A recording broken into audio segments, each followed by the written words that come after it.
దైవ మార్గాలలో భక్తి మార్గాలలో కూడా కొంతమంది భయంకరమైనటువంటి ఉగ్ర రూపంతో అంటే భక్తి పాటిస్తూ అంటే పూనకాలని రకరకాల అరుపులు కేకలు రకరకాల చిత్ర విచిత్రమైన భయాన్ని కల్పించేటువంటి వేషధారణలు ఇలా వేసుకొని అలాంటి భక్తిని ఎందుకు ప్రదర్శిస్తూ ఉంటారు? కొంతమంది భక్తిలో పేరు కోసం కీర్తి కోసం ఇలా పాకులాడుతూ కొంతమంది ఎందుకు భక్తిని అలా ఒక గుర్తింపుగా ఒక దైవతత్వాన్నో లేకపోతే ఒక మతతత్వాన్నో ఒక విధానాన్నో మాదే కరెక్ట్ అంటూ పెద్ద గుర్తింపుగా పెద్ద పెద్ద మహాత్ములు గురువులుగా పిలువబడేవారు సైతం మా గురువే కరెక్టు మా దేవుడే కరెక్టు అంటూ ఇతరులను ఇండైరెక్ట్ గా కించపరుస్తూ ఉంటారు.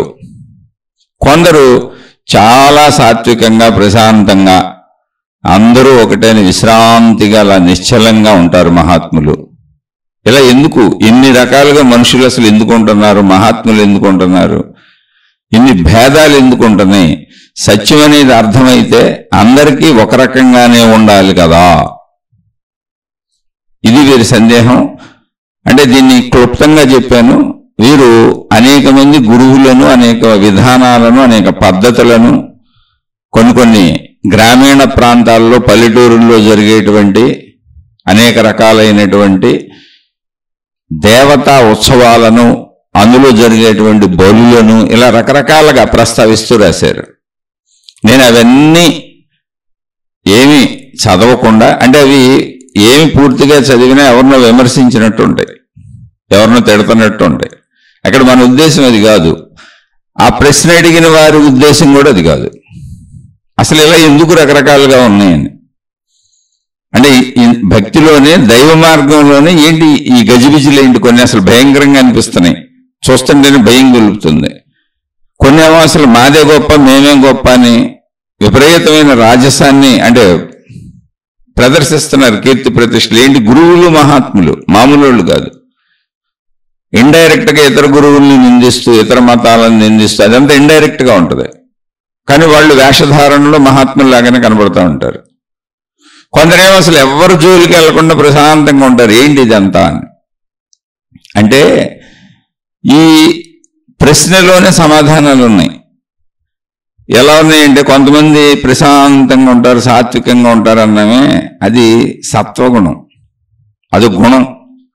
కొంతమంది ఓ గుర్తింపు కోసం పాకులాడిపోతుంటారు, ఓ రాజసంగా ఏదో గొప్ప గొప్పగా చేస్తూ ఉంటారు అని అడుగుతున్నారే, అది రాజసమే, రజోగుణం.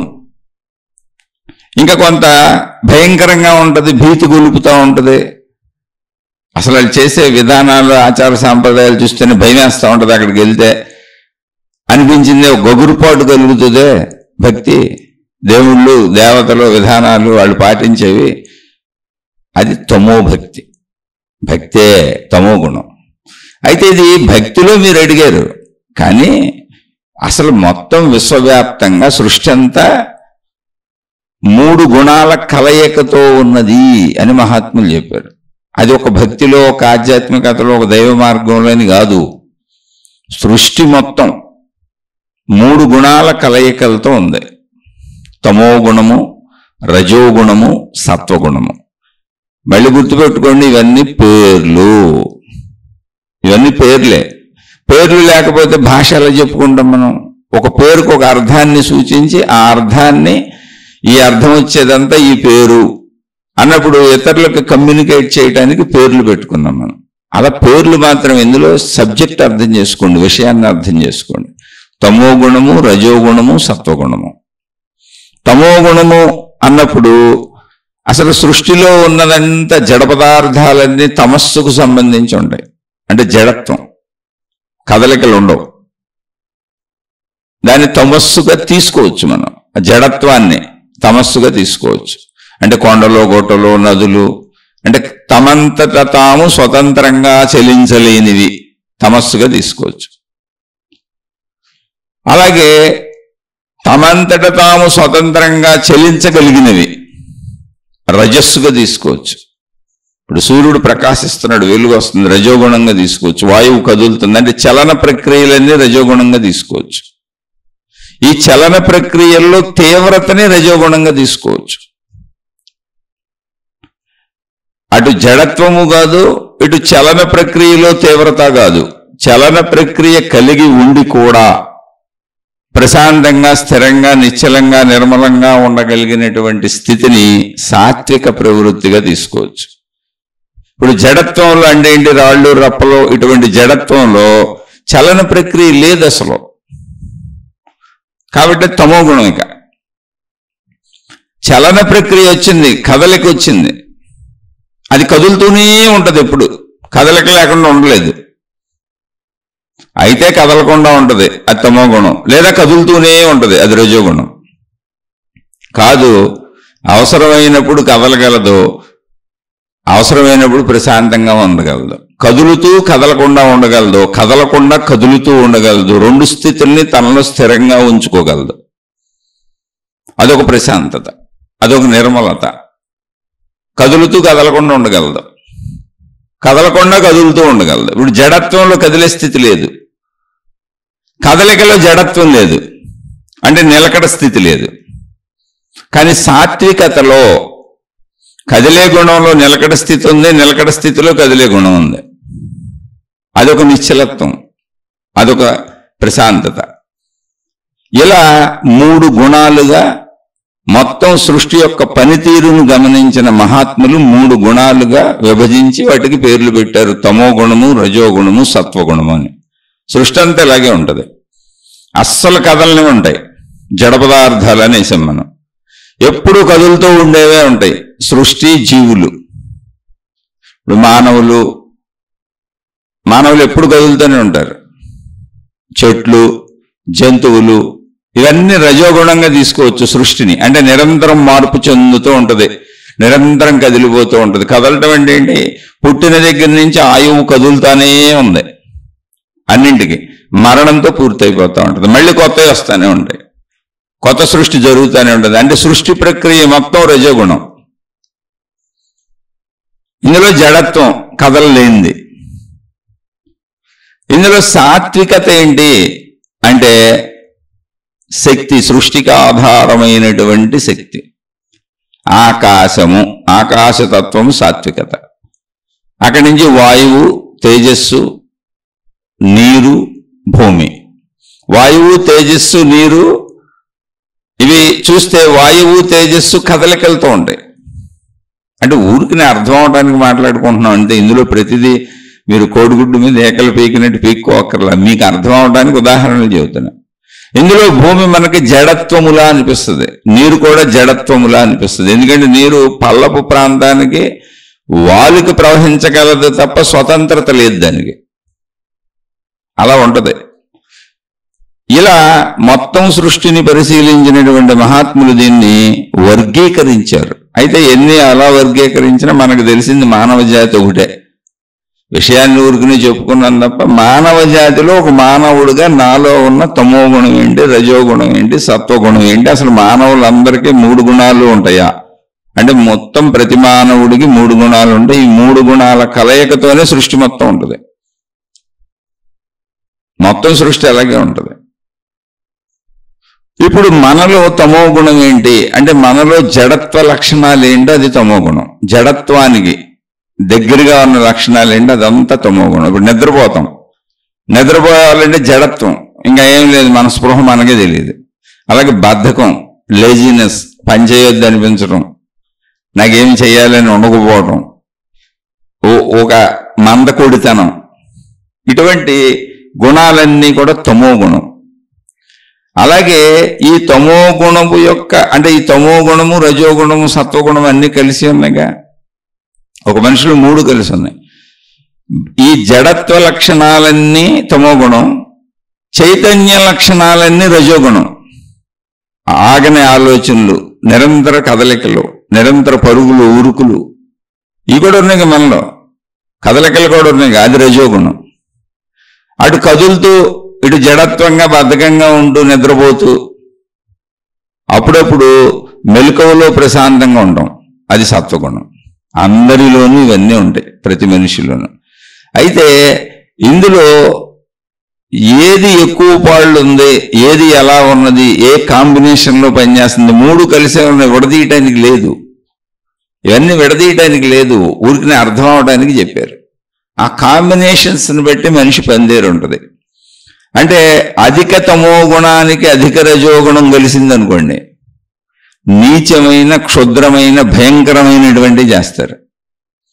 అంటే రజోగుణమేమో కదలికలకు ఆధారం, దానికి అధిక తమో గుణం కలిసిపోయింది, అప్పుడు వాళ్ళు నీచమైన కార్యాలు చేస్తారు. మామూలుగా తమో గుణం ఏంటి? నిద్రపోవటం. ఇండివిజువల్గా మనిషిగా తీసుకున్నప్పుడు నిద్రపోవటం, బద్ధకం, సోమరిపోతనం, అలసత్వం, అన్నింటినీ వాయిదా వేయటం, ఇటువంటి లక్షణాలన్నీ కూడా తమో గుణ లక్షణాలు. అంటే జడత్వానికి దగ్గరగా ఉండే లక్షణాలు, చురుకుదనానికి దూరంగా ఉండే లక్షణాలు. అయితే ఈ లక్షణాలతోనే ఉన్నాడా ఒక మనిషి అంటే కాదు, రజోగుణం కూడా ఉంది. ఎందుకని కదులుతాడు, అసలు కదలకుండా మనిషి ఉండటం కుదరదుగా, ఊపిరి పీల్చుకుంటూ ఉంటాడు, కదులుతాడు, పనులు చేసుకుంటాడు. ఇలా రజోగుణ, సత్వగుణ, తమో గుణాలు మూడు కలిసిపోయి ఉన్న మనిషిలో సత్వగుణం బాగా తక్కువ కలిసి ఉండి, అంటే ఒక విషయానికే, అన్ని విషయాలని కాదు, ఒక విషయానికి, ఏదో ఒక విషయానికి సత్వగుణం బాగా తక్కువ కలిసి ఉండి, రజోగుణం ఎక్కువ కలిసి ఉండి, అంతకంటే ఎక్కువగా తమో గుణం కలిసి ఉన్నప్పుడు నీచమైనటువంటి ఆలోచనలు, నీచమైన పనులు చేస్తాడు. అది ఎందుకని మూడు కలిసి ఉన్నాయి. ఎంత నీచమైన పని! ఇప్పుడు దొంగ ఎదురుని చంపేసిన, మర్డర్లు చేసేసిన, హత్యలు చేసేసిన, దోపిడీలు చేసేసిన వాడు కూడా విశ్రాంతి తీసుకుంటాడు, కాసేపు ప్రశాంతంగా కూర్చుంటాడు, అది సాత్వికమే.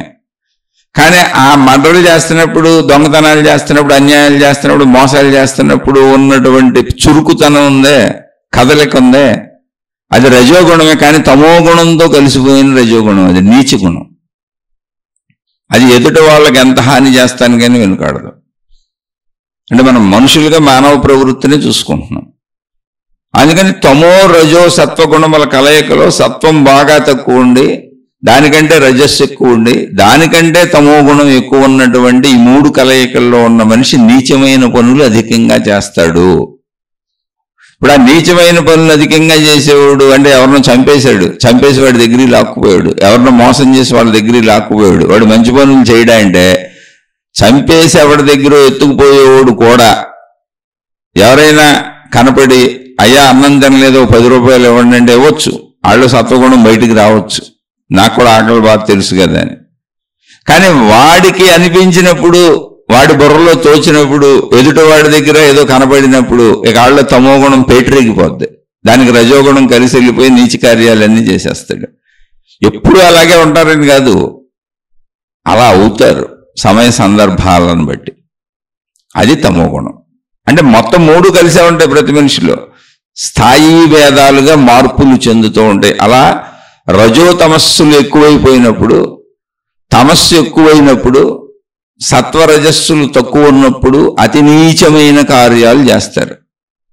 ఎవరైనా మనుషులందరూ తప్పులు చేసేది ఇక్కడే. ఇప్పుడు సాత్వికత తక్కువ ఉంది, తమస్సు అది కూడా తక్కువ ఉంది, రజోగుణం అధికంగా ఉంది. రజోగుణం బాగా ఎక్కువ ఉంది, వాళ్ళకి ఇక నిద్ర పట్టదు, నిరంతరం కదులుతూనే ఉంటారు, నిరంతరం ఏదో పని చేస్తూనే ఉంటారు, నిరంతరం కదలికలు. కానీ అవి ఎలా ఉంటాయో తెలుసా? అవిశ్రాంతంగా. వాళ్ళు నిద్రపోరు, పక్క వాళ్ళు నిద్రపోనెవరు, ఏ పని చేసినా వాళ్ళ సొంత గుర్తింపు కోసం, కీర్తి ప్రతిష్టల కోసం చేస్తారు. గుర్తింపు కాంక్ష ఉంటుంది, కీర్తి కాంక్ష ఉంటుంది. ఇక్కడ తమో గుణం కూడా కొంత కలిసి ఉంటుంది కనుక ఈ కీర్తి కాంక్ష కోసం అవసరమైనంత నీచత్వపు ఆలోచనలు, అబద్ధాలు, మోసాలు అవి ఉంటాయి. కానీ మరీ దారుణంగా మనుషుల్ని చంపేసేటట్టు ఉండవు. తమ కీర్తి కోసం, ఎదుటి వాళ్ళని అపకీర్తి పాలు చేయటం కోసం చిన్న చిన్న అసత్యాలు, అబద్ధాలు ఇవన్నీ ఆడుతూ ఉంటారు. అందుకే మహాత్ములు సైతం ఇలా ఎందుకున్నారు? కొంతమంది మహాత్ములు సైతం వాళ్ళు గురువులుగా, మహాత్ములుగా, పెద్దలుగా చలామణి అవుతున్న వాళ్ళు కూడా, అంటే ఇప్పుడు ప్రస్తుతం జగద్గురు అనే వివాదం ఒకటి నడుస్తుంది ఎప్పటి నుంచో. మళ్ళీ ఈ మధ్యకాలంలో ఒక వివాదం వచ్చింది. అసలు రామేశ్వరం అనే దాంట్లో, రామేశ్వరం అంటే శ్రీరామచంద్రుడు అక్కడ ఈశ్వరుడిని ప్రతిష్ఠించి, అంటే శివలింగాన్ని ప్రతిష్ఠించి పూజలు చేశారు అనేటువంటి ఒక పురాణ ప్రతీతి, ఇతిహాస విశేషం అక్కడ జరిగిందని, అది రామాయణంలో ఉండటం చేత ఆ ప్రదేశానికి రామేశ్వరం అని పేరు వచ్చిందన్నారు. ఆ వివాదం ఒకటి నడుస్తుంది. అంటే నేను వివాదాలు సహజంగా ప్రస్తావించను, అంటే ఇవి కొంత మన ఇప్పుడు ఈ ప్రశ్న అడిగిన ఆయన చాలా విషయాలు రాశారు, ఊరికిన విషయం చెప్పాను. ఇప్పుడు ఇది అసలు రామేశ్వరం లేదని చెబుతున్నారు. చెబుతున్న వాళ్ళు చాలా పెద్దోళ్ళు, చాలా మంచివాళ్ళు, చాలా పెద్దవాళ్ళు, చాలా గొప్ప గొప్ప కార్యాలు చేసిన మహనీయులు, మహాత్ములు, మహర్షులు. నిజంగా వాళ్ళని మనం తక్కువగా మాట్లాడడానికి అసలు సరిపోము. కానీ వాళ్ళు అలా ఎందుకు చెబుతున్నారంటే వారి సాంప్రదాయము, వారి పద్ధతి, వారి దైవము, వారి విధానము. ఎందుకంటే వాళ్ళది ఒక సపరేట్ విధానం. అందుకని ఇంకొక విధానం కంటే నా విధానమే గొప్పదని నిరూపించుకోవడానికి అనేకంగా మాట్లాడుతూ ఉంటారు. నేను అందులో నాకు నిజాలు తెలియదు, నేను ఎవరిని సమర్థించట్లా, ఎవరిని విరోధించట్లా. ఇవి రెండు వర్గాలు ఉన్నాయి. ఈ రెండు వర్గాల్లో అసలు రామేశ్వరము, రాముడు ఈశ్వరుణ్ణి ప్రతిష్ఠించాడు శివలింగాన్ని అనేది అనాదిగా వస్తున్న సత్యం. ఇప్పుడు లేపారు అసలు అది లేదని. అలాగే ఇంతకు ముందు జగద్గురు శ్రీ శంకరాచార్యుల వారు అనేటువంటిది లోక ప్రతీతి. ఇప్పుడు కాదు జగద్గురు మా గురువు గారు శంకరాచార్యుల వారు కాదని లేపారు. మళ్ళీ రెండు వర్గాలుగా చీలిపోతున్నాయి. ఇందులో రెండు వర్గాలుగా మాట్లాడుతున్న వాళ్ళందరూ కూడా మహనీయులు, మహాత్ములు, గొప్పవాళ్ళు. వాళ్ళ పాదాలపై మనం శిరస్సు వంచి నమస్కరించ తగినటువంటి మహాత్ములు, మహనీయులు, సంస్కారవంతులు కూడా.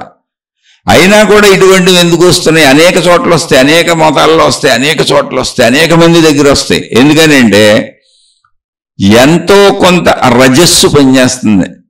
వాళ్ళకి సాత్వికత ఉంది, అందులో సాత్వికత చాలా అధికంగా ఉంది. అందుకే మహనీయులయ్యారు, మహాత్ములయ్యారు, గురువులయ్యారు, మార్గదర్శకులయ్యారు, ఆచార్యులయ్యారు, ప్రబోధకులయ్యారు. కానీ ఎంతో కొంత నేను నాదని రజస్సు అక్కడ పనిచేస్తుంది. ఎందుకని మూడింటి కలయిక అయితేనే దేహం నిలబడుతుంది. అసలు సృష్టిలో ఏదన్నా మనకు కనపడుతుందంటే మూడు కలిసే ఉండాలి, తమోగుణం, రజోగుణం, సత్వగుణం. అక్కడ ఏమవుతుందంటే ఎంతో కొంత రజోగుణం పనిచేసి నేను నాది మాదాన్నే నిలబెట్టి మాదే హైయెస్ట్ అని చెప్పాలి అనేటువంటి ఒక అహంకారపూరితమైనటువంటి రజోగుణం పనిచేస్తుంది. వాళ్ళకి సత్యం తెలుసు, అన్నీ తెలుసు, కానీ రజస్సు పనిచేస్తుంది అంతరంగంలో. ఎందుకని అన్నీ సమకూరిపోయినాయి, విపరీతమైనటువంటి గొప్ప స్థితికి వెళ్ళిపోయారు. కోటాను కోట్ల మంది అనుసరించేస్తున్నారు, వేల కోట్ల ధనం సమకూరిపోయింది. ఇప్పుడు వాళ్ళు ఏం మాట్లాడినా దాన్ని అవుననేవాళ్ళు కోటాను కోట్ల మంది తయారైపోయారు, వర్గాలు అయిపోతున్నాయి. అందుకని రజస్సు పనిచేయటం చేత ఇతర దాన్ని అవసరమైతే తక్కువ అని చెప్పే ప్రయత్నం కూడా చేస్తున్నారు. అది లేదని అంటే పురాణ ప్రసిద్ధమైనటువంటి ఎప్పటి నుంచో చెప్పబడుతున్నటువంటి, ఎప్పటి నుంచో ఎంతో మంది అంగీకరించినటువంటి విషయాలను ఇప్పుడు లేవని మార్చేద్దామని కూడా చూస్తున్నారు. అంటే భవిష్యత్తు కాలాల్లో అనేక గ్రంథాలు మారిపోవచ్చు అలా రజోగుణం ఎక్కువైతే. అయితే ఈ రజోగుణం ఎక్కువైనప్పుడు అబద్ధం చెప్పాలి అని అనిపిస్తుందే. అంటే అబద్ధం ఎవరు చెప్పారో నాకు తెలీదు. ఈ రెండు గ్రూపుల్లో అసలు రామేశ్వరంలో శ్రీరామచంద్రుడు శివలింగాన్ని ప్రతిష్ఠ చేసి పూజ చేశాడా చేయలేదా అనే దాంట్లో చేశారు కనుకనే దానికి రామేశ్వరం అనే పేరు వచ్చింది. రామ ఈశ్వరం, రాముడు ఈశ్వరుడు అనేది ఎప్పటి నుంచో ఉన్న సత్యం. అవునా కాదు నాకు తెలియదు, ఎందుకంటే రాముడు ఉన్నప్పుడు నేను రాముడు అక్కడ శివలింగాన్ని చేయటం నేను చూడలేదు. కాబట్టి ఇక్కడ విషయం ఎవరు తప్పు ఎవరు రైటు కాదు, రెండు వర్గాలు మహాత్ములే. అది అవును ఉన్నది, అది వాస్తవం, గ్రంథాలలో ఉన్నది అనేది ఆ వాస్తవ సత్యం రామాయణంలో ఉన్నది అనేటువంటి దాన్ని చెబుతున్న వాళ్ళు మహాత్ములే, మహనీయులే, గురువులే, పూజింపదగిన వారే, అందులో డౌటే లేదు. కానీ సంపూర్ణ సాత్వికతలో కించిత్ మలినమంతా రజోగుణం పనిచేస్తుంది. ఎందుకంటే రజోగుణం ఉంటుంది ప్రతి మనిషిలో. ఇది నాది నేను అనుకోకపోతే పని చేయలేరు వాళ్ళు. అది ఏమైపోయిందంటే ఇప్పుడు అనుచర వర్గం పెరిగిపోయి, డబ్బు పెరిగిపోయి, మనుషులు పెరిగిపోయి, కీర్తి పెరిగిపోయి, పవర్ పెరిగిపోయి, అన్నీ పెరిగిపోయేటప్పటికి నేనేం చెప్పినా సాగుతుంది అనేటప్పటికీ ఆ రజోగుణం తన ఆధిక్యతను చాటుకోవటానికి తనలోని సాత్వికతను అంటే సత్యాన్ని, మీరు గుర్తుపెట్టుకోండి పదాల్లోనే ఉంది, సాత్వికత అనే పదం సత్యానికి దగ్గరగా ఉంటుంది. రజోగుణం అనే పదం రాజులు అనే దానికి దగ్గరగా ఉంటుంది. రాజస్వం అంటారు చూడండి, పూర్వం రాజులు పరిపాలించేవాళ్ళు. తమోగుణం అనేది తమస్సు అంటే చీకటి అని అర్థం. అది ఒక జడత్వానికి, ఒక అంధత్వానికి దగ్గరగా ఉంటుంది, మూర్ఖత్వానికి దగ్గరగా ఉంటుంది. చీకటి అంటే అంతే, ఇంకా అలా ఏర్పాటు చేశారు అంతే, ఏమి లేదు. సాత్వికత అంటే సత్యము, సత్యం మీద ఉండబెట్టి అంతోళ్ళు అయ్యారు. కానీ మళ్ళీ ఆ సత్యములోనే నా వర్గము, నేను అనుకున్నది, నా తత్వము. ఇందులో ఎవరి నిజమో నాకు తెలియదు, ముందే చెబుతున్నాయి. ఇరువురు వైపు వాదన చెబుతున్నాయి. అంటే ఇరువురిలో ఖచ్చితంగా ఒకళ్ళు తప్పై ఉండాలిగా. ఇప్పుడు వీరురైట అంటే రాముడు అసలు అక్కడ విగ్రహ ప్రతిష్ఠే చేయలేదు, ఈశ్వరుడిని పూజించటం లేదు అంటున్నటువంటి మహనీయులు కరెక్టా? లేదు రాముల వారు చేశారు, అది వాల్మీకి రామాయణంలో ఉన్నది అని చెబుతున్న మహనీయులు మహాత్ములు కరెక్టా? ఇరువురు కూడా వారి పాదధూళి తీసి మన నెత్తి మీద జల్లుకోగలిగినంత పవిత్రులు, అందులో డౌటే లేదు. అయినా వారు ఎందుకు అలా మాట్లాడుతున్నారు? ఎందుకు అప్పుడప్పుడు ఇలా అంతటి మహనీయుల మాటల్లో కూడా విభేదాలు వస్తున్నాయంటే రజోగుణ ప్రభావం. అన్నీ సాగిపోతున్నప్పుడు, తన అధికారం సాగిపోతున్నప్పుడు నేను అనే భావం ఎంతటి వారినైనా కమ్మేస్తుంది అంటానికి ఇవే ఉదాహరణలు. అయితే వాటిని మనం తప్పుగా తీసుకొని వాళ్ళు ఏదో తక్కువ వాళ్ళని మనలాగా వాళ్ళని పోల్చుకోకూడదు. వారి పాద ధూళికి మనం సరిపోం. అలాంటి దాన్ని పట్టుకొని వేలాడి, విఘ్నత లేని సత్యత లేని విషయాలను పట్టుకొని వేలాడి గ్రూపులుగా సమూహాలుగా వైషమ్యాలు పెంచుకొని విరోధాలు అస్సలు సృష్టించుకోకూడదు. ఎంతటి వాళ్ళైనా, ఎంతటి గొప్ప వాళ్ళైనా అసత్యము చెప్పినప్పుడు అంగీకరించకూడదు, నువ్వు సామాన్య మనిషి అయినా సరే. అసలు విభేదాలు జోలికి వెళ్ళకూడదు. ఇప్పుడు ఇందులో ఏది అసత్యమో తెలియదు మనకి. అందరూ మహాత్ములే చెబుతున్నోళ్ళు, అవునని చెబుతున్నోళ్ళు మహాత్ములే, కాదని చెబుతున్నోళ్ళు మహాత్ములు. అప్పుడు మనం ఏం చేయాలి? న్యూట్రల్గా ఉండాలి. అవునైతే మనకేం వచ్చింది, కాదైతే ఏం పోయింది? ఇప్పుడు రాముడు ఈశ్వరుణ్ణి పూజిస్తే వచ్చిన నష్టం ఏంటి? పూజించకపోతే వచ్చినటువంటి నష్టం ఏంటి? పూజిస్తే వచ్చిన లాభం ఏంటి? పూజించకపోతే వచ్చిన లాభం ఏంటి? రాముడు దేవుడు అనేది నో డౌట్, ఈశ్వరుడు దేవుడు అనేది నో డౌట్. ఎవరికి నచ్చిన వాళ్ళు అటు వెళ్ళిపోవటం అనేది సామాన్యుడిగా మన ధర్మం.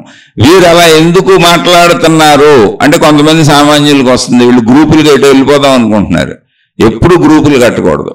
మన సామాన్యతలో మనం సత్యాన్ని గ్రహించలేనప్పుడు మనకు అర్థం కాలేదనుకొని వెళ్ళిపోవాలి అంతే. ఇప్పుడు ప్రశ్న అయినటువంటి సందేహాలు ఇవి. ఇటువంటి సందేహాలైనా చాలా లేవనెత్తారు. నేను ఉదాహరణగా ఒకటి మాత్రమే చెబుతున్నా మీకు. ఎందుకని ఇక్కడ ఎవరి గురించో చెప్పాలన్నది నా ఉద్దేశం కాదు అసలు. అలా ఎందుకు ఉంటామంటే ఎంత స్థాయికి వెళ్ళినా సాత్వికత అనేది సత్యమునకు సంబంధించింది, రజోగుణం అనేది నేనే అంటే రాజసానికి సంబంధించింది, రాజులకు సంబంధించి. రాజు అంటే ఏంటి? పరిపాలకుడు, తానే నియంత్రిస్తాడు, డిక్టేటర్. రాజు నిర్ణయం ప్రకారం అన్ని సాగాల్సిందే. పూర్వం రాజుల కాలమే వచ్చింది.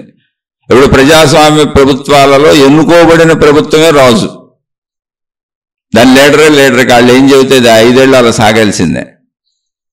అందుకని రజోగుణం అంటే రాజసం. ఆ రాజసం వచ్చి తగులుతూ ఉంటుంది, సాత్వికతను కమ్మేస్తుంటుంది, అప్పుడప్పుడు సత్యాన్ని కమ్మేస్తుంది, నాదే నిలబెట్టుకోవాలనిపిస్తుంది. ఎప్పుడు సాగుతున్నప్పుడు మాత్రమే, తనకు సమూహం, తనకు అంగబలం, ఆర్థిక బలం అన్నీ సమకూరినప్పుడు. అందుకని చరిత్రలో తిరిగి రాసేద్దాం అనుకుంటారు. చాలా చోట్ల ఘర్షణలు ఇవే వచ్చేది. చరిత్రలో కొత్తగా రాసేద్దాం, మార్చేద్దాం ఇవన్నీ ఏం చెబుతారు. తమకే సానుకూలత వచ్చినప్పుడు, మనుషులు సమకూరినప్పుడు, తగినంత అంగబలం, ఆర్థిక బలం అన్ని సమకూరినప్పుడు అక్కడ పనిచేస్తుంది ఏంటో నేను చెబుతున్నా. అసలు అందులో విషయం చెప్పట్లేదు. తప్పారేయటం మనకు అనవసరం. మనం సామాన్యులు, వాళ్ళు మహాత్ములు. వాళ్ళ పాదధూళికి మనం సరిపోం. ఆ పాదధూళి నెత్తి మీద చల్లుకుంటూ కూడా పవిత్రులు అవుతాం మనం. వాళ్ళు నిజంగా అది మాట్లాడినా కూడా మనం వాళ్ళకి ఎప్పటికీ సరిపోం. వాళ్ళ పవిత్రత ముందు మనం దేనికి పనికిరాం. వాళ్ళ సూర్య వెలుగు లాంటి వాళ్ళు, మనం 0 వాట్ బల్బు లాంటి వాళ్ళం. అది స్వయం ప్రకాశం వాళ్ళది. కానీ అయినా రజోగుణం కప్పుతుంది. చూడండి, చంద్రుడిని కూడా మబ్బులు అడ్డగిస్తూ ఉంటాయి, సూర్యుడిని కూడా మబ్బులు అడ్డగిస్తూ ఉంటాయి. సూర్యుడికి భూమికి మధ్యలో చంద్రుడు వచ్చినప్పుడు మనకు రాత్రి పున్నమ అవుతుంది. అంటే అంతటి సూర్యప్రకాశాన్ని కూడా అడ్డగించగలిగినవి ఉన్నాయి. ఏంటి? మబ్బులు అడ్డగించేస్తుంటాయి. సూర్యగ్రహణాలు పడతా ఉంటాయి. సూర్యుడికి అడ్డం రావడమే సూర్యగ్రహణం. అనేక అడ్డం వస్తాయి, సూర్యకాంతిని ఆపుతూ ఉంటాయి మన వైపు రాకుండా. అలానే సూర్యుడిని ఏది అంతం చేయలేదు, అంటే సత్యాన్ని ఏది అంతం చేయలేదు. కాసేపు అడ్డపడతాయి మబ్బులు, ఈ గ్రహణాలు, ఇవన్నీ అంతే. అదేంటంటే రజోగుణ ప్రభావం. అంటే 3 కలిసే ఉంటాయి కదా జీవుల్లో. రజస్సు లభిస్తూ ఉంటుంది అన్ని సమకూరినప్పుడు. అహంకారం, మనలో రజస్సు లక్షణం ఏంటంటే అహము. ఆ రజస్సుకి కొంచెం తమస్సు కలిసింది అనుకోండి, ఎందుకంటే తమస్సు కూడా ప్రతి మనిషిలో ఉంటుంది. అప్పుడు లౌక్యము తెలివి వాడదాం అనిపిస్తుంది. అబ్బెబ్బే లేదండి అసలు రాముడు పూజించలేదండి, లేదా లేదండి బలేవాళ్ళండి, రాముడి కంటే శివుడే గొప్పవాడండి, శివుడిని రాముడు పూజించాడండి, అలా ఏదో ఒక వాదన ఒకవైపు లేపి తన దాన్ని సమర్థించుకుందాం అని అనిపిస్తుంది. అప్పుడప్పుడు మాయలో పడుతూ ఉంటాం. ఎంతటి వారికైనా తప్పలేదు, ఎంతటి వారికైనా. అయితే ఇటువంటి మహనీయులు మహాత్ములు అంటే సూర్యుడితో సమానమైనటువంటి వెలుగు, స్వయం ప్రకాశకులైనటువంటి పవిత్రులైనటువంటి మహాత్ములు అలాంటివి చేసినప్పుడు వాటిని పట్టుకొని మనం ఏదో ఒక సమూహంగా వెళ్ళి విద్వేషాలు రెచ్చగొట్టుకోకూడదు, వాళ్ళ మీద విరోధ భావం అసలు కల్పించుకోకూడదు. దానికి కారణం ఏంటి, అది ఎందుకై ఉంటుంది అంటే, తను నిర్మించినటువంటి విధానంలో నడుస్తున్న వాళ్ళు సామాన్యులైనప్పుడు, అంటే వారికి సత్యం తెలిసి ఉండొచ్చు కూడా, కానీ తనను అనుసరిస్తూ తన మార్గంలో నడుస్తున్నటువంటి లక్షలాది మంది, ఆ సిద్ధాంతంలో ఆ పద్ధతిలో నడుస్తున్నటువంటి, దాన్ని నమ్ముకొని నడుస్తున్నటువంటి లక్షలాది మంది సామాన్యులకి అది గొప్పది అన్న భావన ఉంటే తప్ప, అన్నిటికంటే గొప్పది అన్న భావన ఉంటే తప్ప సామాన్యుడు దాన్ని పట్టుకొని నడవడు. బహుశా ఆ నడుస్తున్న వాళ్ళ కోసం చెప్పొచ్చు, వాళ్ళు ఏ స్థాయిలో మాట్లాడారో వాళ్ళ మానసిక స్థితిని మనం తప్పుగా మాత్రం ఎప్పుడు అంచనా వేయకూడదు. ఎందుకని వాళ్ళు కొన్ని లక్షల కోట్ల మందిని ఒక విధానంలో నడుపుతున్నప్పుడు ఆ విధానంలో నడపడానికి అనుకూలంగా తమ వాళ్ళ కోసం మాట్లాడి ఉండొచ్చు, అసలు ఇతరులను నొప్పిద్దామని కూడా కాకపోయి ఉండొచ్చు. అయితే ఇతరుల్లో కూడా ఇలాగే తమ వాళ్ళని నడుపుకోవటం అనేటువంటి విధానం ఉంది కనుక, మళ్ళీ ఇతర మహాత్ములు, ఇతర మహనీయులు, ఇతర మతాలు అన్నీ ఉన్నాయి కనుక ఇది వాళ్ళకి ఇబ్బంది అయ్యి, అంటే సోషల్ మీడియాలో వచ్చి ఇవన్నీ జరిగే ఇబ్బంది వచ్చినాయి. గతంలో ఇవన్నీ తెలియదు అసలు ఎవరికి. పురాతన కాలంలో ఇన్ని మతాలు అనేక ప్రాంతాలలో ఏర్పడడానికి కారణం ఏంటంటే, అసలు ఒక చోట ఉన్నది ఒక చోట తెలియదు ఎవరికి. మీడియా లేదు, కరెంట్ లేదు, ఏం కనుక్కోలేదు. తర్వాత అన్ని అభివృద్ధి చెంది నాగరికత పెరిగినాక మనుషులు అనేక చోట్ల అనేక విధానాలుగా వీటిని ఏర్పరుచుకున్నారు అనేది అర్థమయ్యి, తర్వాత ఇంకా సౌకర్యాలు పెరిగి మనుషులందరూ, ఇన్ని మతాల వాళ్ళు, అనేక విభేదాలు, అనేక భిన్నత్వాలు ఉన్న వాళ్ళు కూడా కలిసిమెలిసి ఒక చోట ఉండటం అనేది వచ్చినాక వాళ్ళేమనుకుంటున్నారు, వీళ్ళేమనుకుంటున్నారు, వాళ్ళేం చెప్పుకుంటున్నారు, వీళ్ళేం చెప్పుకుంటున్నారు అనేది మనకు తెలిసింది. అసలు ఇవి తెలియకముందు తమ విధానంలో వెళుతున్న వాళ్ళనే, ఈ విధానం మంచిదే, ఈ విధానంలో వెళ్తే నువ్వు ఆ సత్యాన్ని పొందుతావు, ఎందుకని సామాన్యులు అందులో నడిచేది లేదు. ఏదో విధానం గొప్పదంటే సామాన్యులకి గొప్ప దాంట్లోకి వెళ్ళిపోవాలనిపిస్తుంది. సామాన్య మనస్తత్వం అలా పనిచేస్తుంది. సామాన్యుడికి విచక్షణ జ్ఞానం తక్కువ ఉంటుంది, ఇంకా జ్ఞానం పెరగలేదు. కాబట్టి గొప్పదేదో దాన్ని బట్టుగా ఎలాడితే నేను దాన్ని చేరుకుంటాను, ఆ గొప్పదానికి వెళ్ళిపోవాలి, గొప్ప దేవుడికి వెళ్ళిపోవాలి, గొప్ప మతానికి వెళ్ళిపోవాలి, గొప్ప గురువుకి వెళ్ళిపోవాలి అనుకుంటే అలా భావన కలుగుతుంది. అందుకే చాలామంది తాము గొప్పవాళ్ళుగా తమను తాము చూపించుకోవడానికి చూడండి, ఎంతో మంది మహాత్మాలు ఆడంబరాలు ప్రదర్శిస్తూ ఉంటారు. విపరీతమైనటువంటి డ్రెస్సింగ్ స్టైల్స్, పెద్ద పెద్ద స్టేజీలు, ఆడంబర కార్యాలు, కోటాను కోట్లు ఖర్చు పెట్టి కార్యక్రమాలు, దైవీ కార్యక్రమాలు, భక్తి కార్యక్రమాలు, ప్రపంచంలోనే గిన్నీస్ రికార్డులు సృష్టించుకుంటూ ఉంటారు.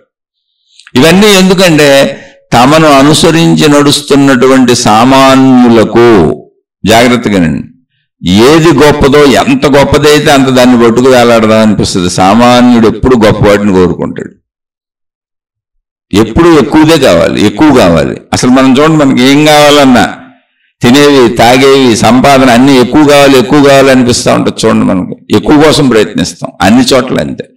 అందుకని వారి మార్గాలను నడుపుకోవటానికి వారికి సత్యము తెలిసినా కూడా ఆ మార్గంలో నడుస్తున్న లక్షల మందిని నడపడానికి, వారి సంతృప్తి కోసం, వారి అజ్ఞాన దశలో ఉన్న వారి కోసం ఇదే గొప్పదని మీకు చెప్పడానికి అలా అని ఉండొచ్చు అంతే.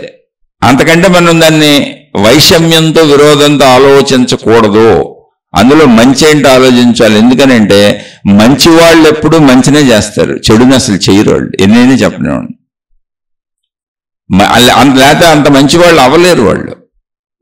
అయితే వాళ్ళకి తమ రజోగుణం, తమో గుణం కూడా కలయిక ఉంది కనుక తమ బ్యాచ్ని, తమ శిష్యుల్ని, తమ సమూహాన్ని, తమ భక్తుల్ని, తమ దైవ మార్గంలో తమను నమ్ముకొని సాగుతున్న వాళ్ళని నడిపించడానికి వీళ్ళు సామాన్యులు గనక ఆ రజోగుణ తమోగుణ ప్రభావం చేత వీళ్ళని నమ్మించి నడిపించడానికి ఇలా చెబితే నడుస్తారు అని కొంత తమస్సు లౌక్యంగాను తెలివిగాను, కొంత రజస్సు మందే కరెక్ట్ అన్నట్టుగాను నిరూపించేలా సత్యానికి అద్దె నడుపుతా ఉంటారు అని నేను అనుకుంటున్నాను, నా భావన.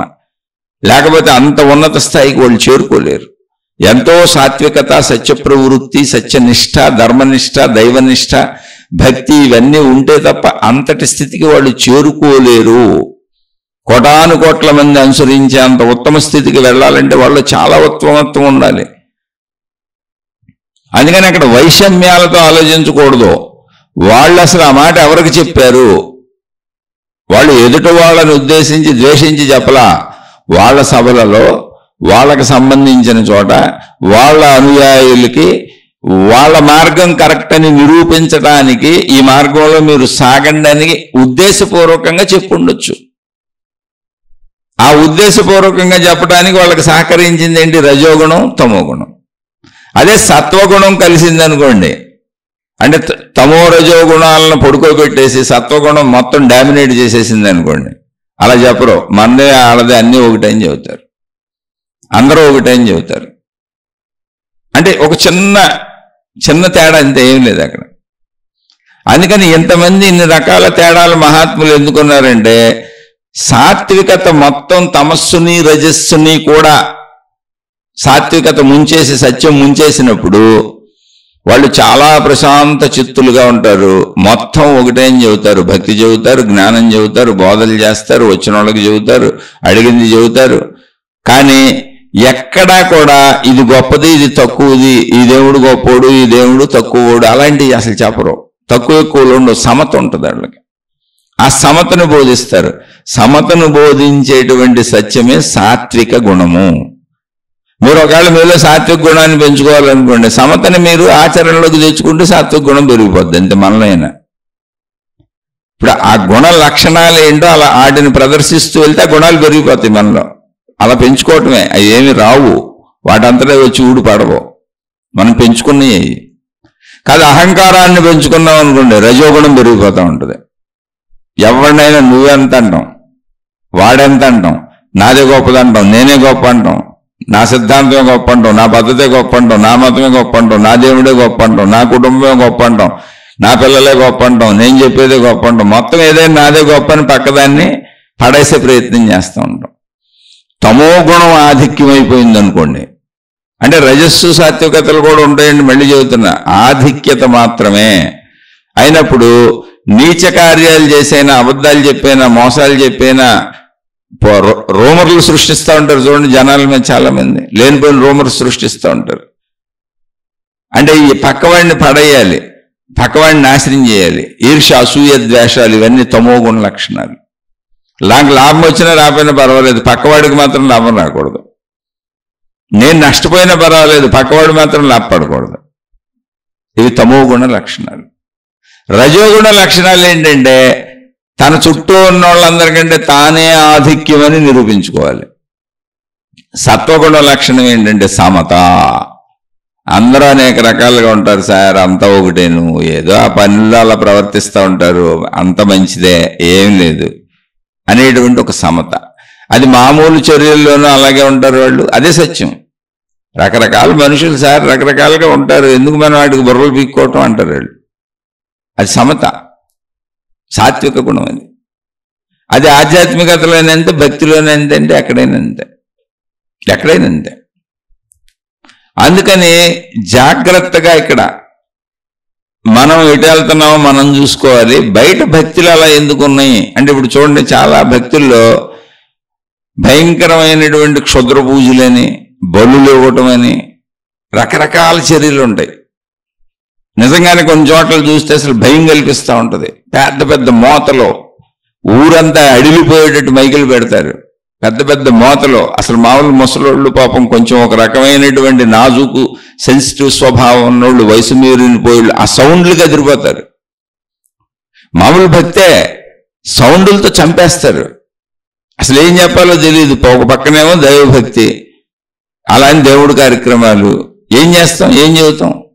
ఆ దేవుడి కార్యక్రమాల్లో మీరు చూడండి, అనేక చోట్ల ఇప్పుడు టెంట్లు వేస్తారు, దేవుడికి సంబంధించినటువంటి పందిర్లు వేస్తారు, దేవుళ్ళని పెడతారు, ఆ పండగలకి ఉత్సవాలకి అన్ని మతాల్లోనూ చేస్తుంటారు. ఇప్పుడు అక్కడ సినిమా పాటలు వేస్తుంటారు, బూతు పాటలు వేస్తుంటారు. దేవుడికి సినిమా పాటలకి సంబంధం ఏమన్నా ఉందండి? లేదు. అక్కడ మళ్ళీ డ్యాన్సులు వేస్తుంటారు. ఆ దేవుడు ఊరేగింపు పెట్టుకొని భయంకరమైనటువంటి బూతు పాటలు పెట్టి, వెనకాల ఉన్నది దేవుడి విగ్రహం, దేవుడు ఊరేగింపు జరుగుతుంది, దేవుడు ఊరేగింపు, కానీ బూతు పాటలు, సినిమా పాటలు, వాటికి డ్యాన్సులు. సినిమా తప్పని కాదు, బూతు తప్పని కాదు. బూతు ఎక్కడ చేయాలో అక్కడ చేయాలి, ఏది ఎక్కడ చేయాలో ఆ ప్లేస్లో చేస్తే అన్ని రైటే. దేవుడి దగ్గర బూత్ ఏంటి? దేవుడి దగ్గర పవిత్రత కదా ఉండాలి. అప్పుడేం పెట్టాలి? దేవుడి పాటలే పెట్టాలి. మళ్ళీ దేవుడి పాటలు కూడా ఎలా పెట్టాలి? ఫుల్ సౌండ్ పెట్టేసి జనాల చెవులు పగిలిపోయేటట్టు, వాళ్ళు ఇదేంట్రా ఈ గోల ఏంట్రా, మా ఇంటి పక్కన ఆయన చచ్చిపోతున్నాం అనేటట్టు పెట్టకూడదు. చాలా ప్రార్థనాలయాల మీద చుట్టుపక్కల ఇళ్ళోళ్ళు కోర్టులో కేసులు వేశారు.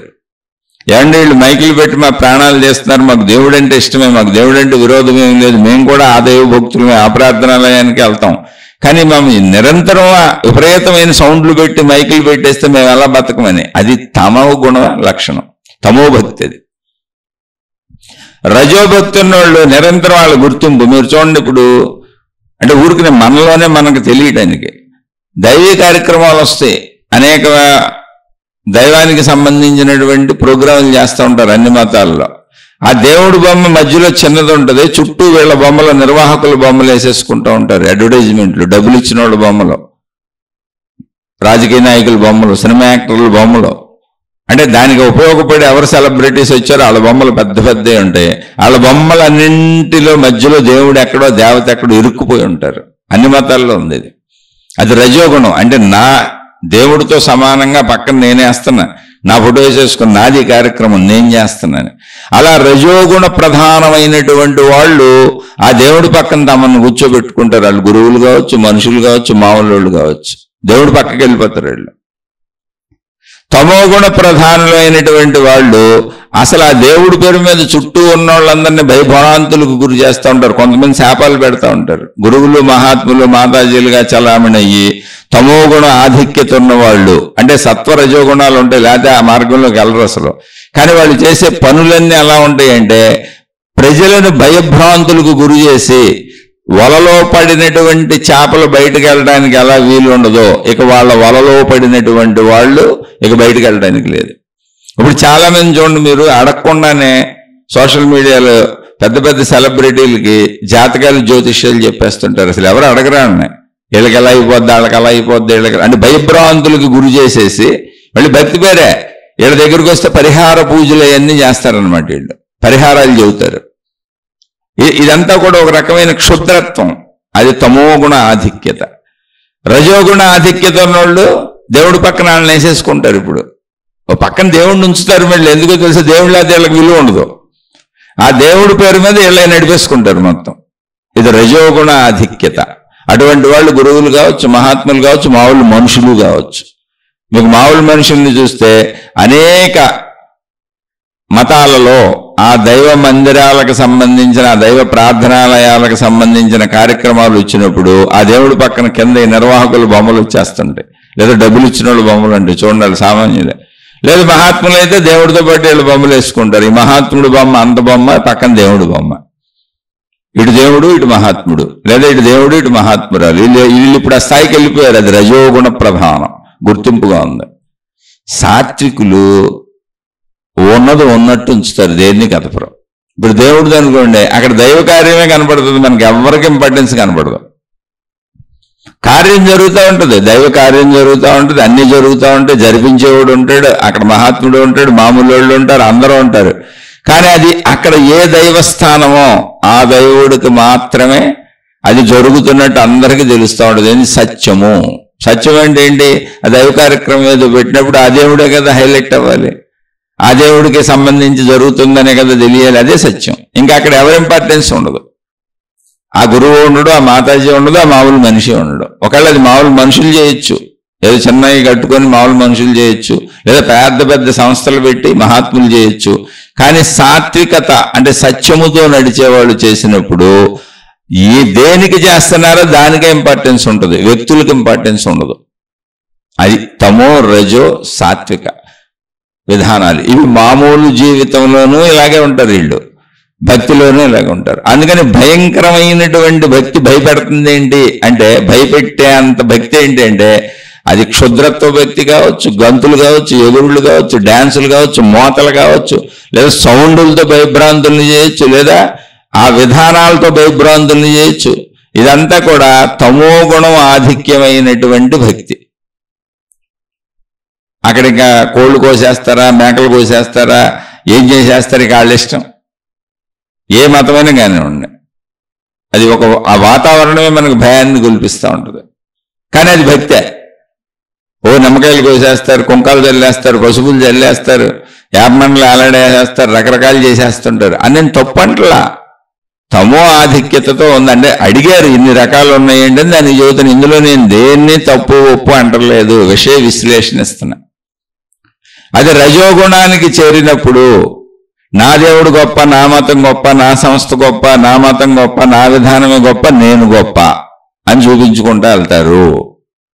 కాబట్టి అటువంటి వాళ్ళు తగులుతారు. ఇక వాళ్ళ ఆడంబరాలు, పెద్ద పెద్ద స్టేజీలు, వాళ్ళ డ్రెస్సులు, మేకప్లు, సెటప్లు, గెటప్లు, గొప్పతనాన్ని ప్రూవ్ చేయడానికి ఎన్ని అవసరం అన్నీ చేస్తారు. అలాగే సత్వగుణం అంటే సత్యము, సత్వగుణం అంటే ఏం లేదు, సత్యము ఆధిక్యతలో ఉన్నప్పుడు అసలు చేసే పనికి ఇంపార్టెన్స్ ఉంటుంది. ఆ పని ఏంటో అదే కనబడుతుంది, అక్కడ మనుషులు కనబడరు అసలు. ఇప్పుడు దేవుడి కార్యక్రమం భక్తి కార్యక్రమే, కేవలం భక్తి కార్యక్రమం ఎంత అందంగా ఎంత చక్కగా జరగాలో అలా జరుగుతూ ఉంటుంది. జరిపించే వాళ్ళతో అసలు పనే ఉండదు. జరిపించే వాళ్ళు కూడా భక్తులే. ఆ దేవుడి ముందు ఎవరైనా ఒకటే, అందులో ప్రత్యేకతలు ఏమి లేవు. నేను ఇది కట్టాను, నేను ఇది చేశాను, నేను ఇది నిర్మించాను, ఇది నాదేను, నా బొమ్మ ముందు పెట్టండి, అక్కడ ఆ దేవుడి బొమ్మ కింద ఎప్పుడు నా బొమ్మ ఉండాలి, ఆ దేవుడి బొమ్మ పక్కన ఎప్పుడు నా బొమ్మ ఉండాలి, నేను కనపడతానే ఉండాలి, అది ఉండదు, అస్సలు ఉండదు. అది రజోభక్తిలో ఉంటుంది. తమోభక్తిలో ఇక నీచాతి నీచంగా ఉంటుంది, మోసాలు కూడా ఉంటాయి.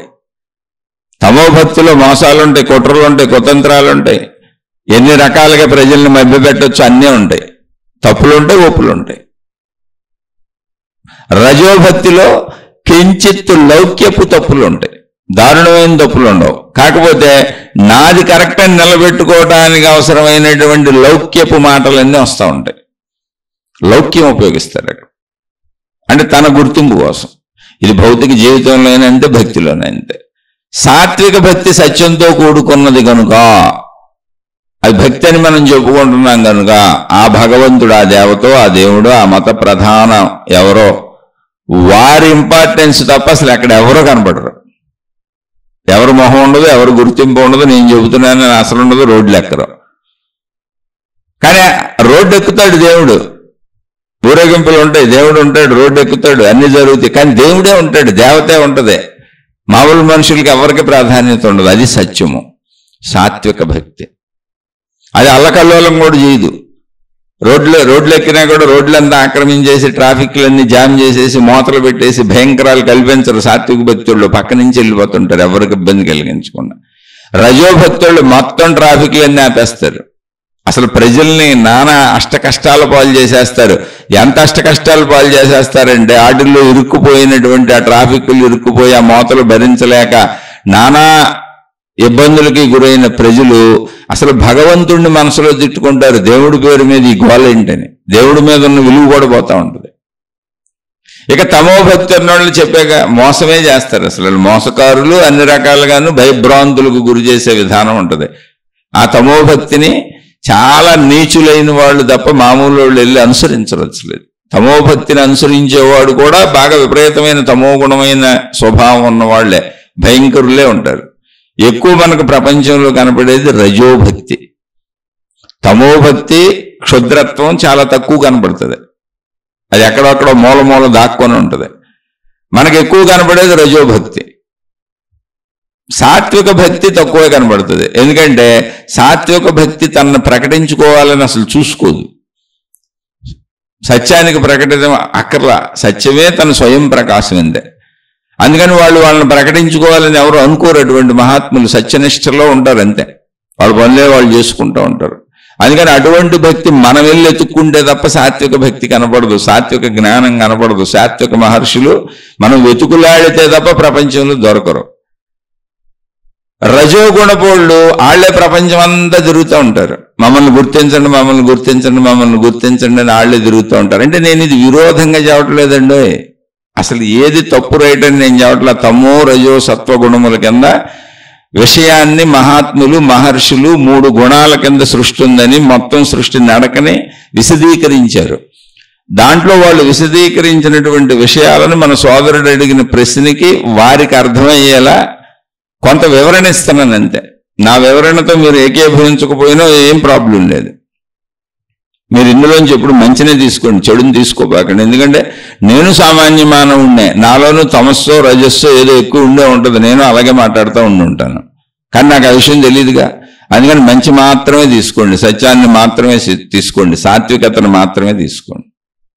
రజస్సు సూర్యప్రకాశం లాంటిదని చెప్పాను. అది కదులుతూ వేగంగా చరిస్తూ ఉంటుంది కదా, అలా తిరుగుతూ ఉంటారు ప్రపంచం అంతా. సాత్వికత సత్యము ఆకాశ స్థితి లాంటి నిశ్చలత్వము, సర్వవ్యాపకము, ఏమీ లేనట్టుగా ఉంటుంది కానీ ఉన్నది అని మనమే చెబుతూ ఉంటాం. ఆకాశము ఉన్నది అని, దానికి ఒక పేరు కూడా ఉంది. అది మనకు అన్ని అవకాశాలు కల్పిస్తుంది. నీ ఇష్టం వచ్చినట్టు నువ్వు ఉండొచ్చు, నీ జోలికి నేను రానని. సాత్విక స్వభావాలు ఎవరిని ఇబ్బంది పెట్టరు, ఎవరి జోలికి వెళ్ళరు, వాళ్ళ పని వాళ్ళు చేసుకుంటారు, ఎవరి పని వాళ్ళని చేసుకొనిస్తారు. అది ఆకాశతత్వ లక్షణం. అది రజోతత్వం సూర్యప్రకాశం లాగా వాళ్ళు మొత్తం ప్రపంచం అంతా చుట్టేస్తూ ఉంటుంది. అలా తిరుగుతూ ఉంటారు అటువంటి మహాత్ములు గురువులు. తమస్సు అంధకారం, చీకటిలో జరిగే చర్యలన్నీ ఎలా ఉంటాయో తమోగుణ చర్యలన్నీ అలా ఉంటాయి. తమస్సు అంటేనే చీకటి. తమసోమ జ్యోతిర్గమయ అన్నారు. ఇది ప్రపంచాన్ని మనుషులని గమనించి మహాత్ములు పెట్టిన పేర్లు, ఎన్ని విధానాలతో ఇది నడుస్తుందని. అసతోమ సద్గమయ, అసత్యము నుండి సత్యము వైపు నడిపించు అంటే ఏంటి? సాత్వికతలోకి వెళ్ళేది, సత్యం వైపు వెళ్ళేది సాత్విక గుణం. మనం ఎవరమైనా సరే ముందు శరీరంతో మనిషిగా మనం ఎలా ఉంటాం? అసతోమా, అసత్యంలో ఉంటాం, మనకు తెలీదు. సద్గమయ, సత్యం వైపు నడిపించు. తమసోమ జ్యోతిర్గమయ, తమస్సులో ఉన్నానంటే చీకటిలో ఉన్నాను. చీకటి అంటే ఏంటి? తెలియని అజ్ఞానం, అంతే. తెలియకపోవటమే, అంతే, అంతకు మించి ఏం లేదు. ఎందుకని పుట్టిన పిల్లడికి ఏం తెలుస్తుంది? అంతా నేర్చుకుంటూ వెళ్ళాలి కదా. పుట్టుకతోనే ఎవరికేం తెలియదు కదా, అలా ఎదుగుదలలో తెలుసుకుంటూ వెళ్తాం.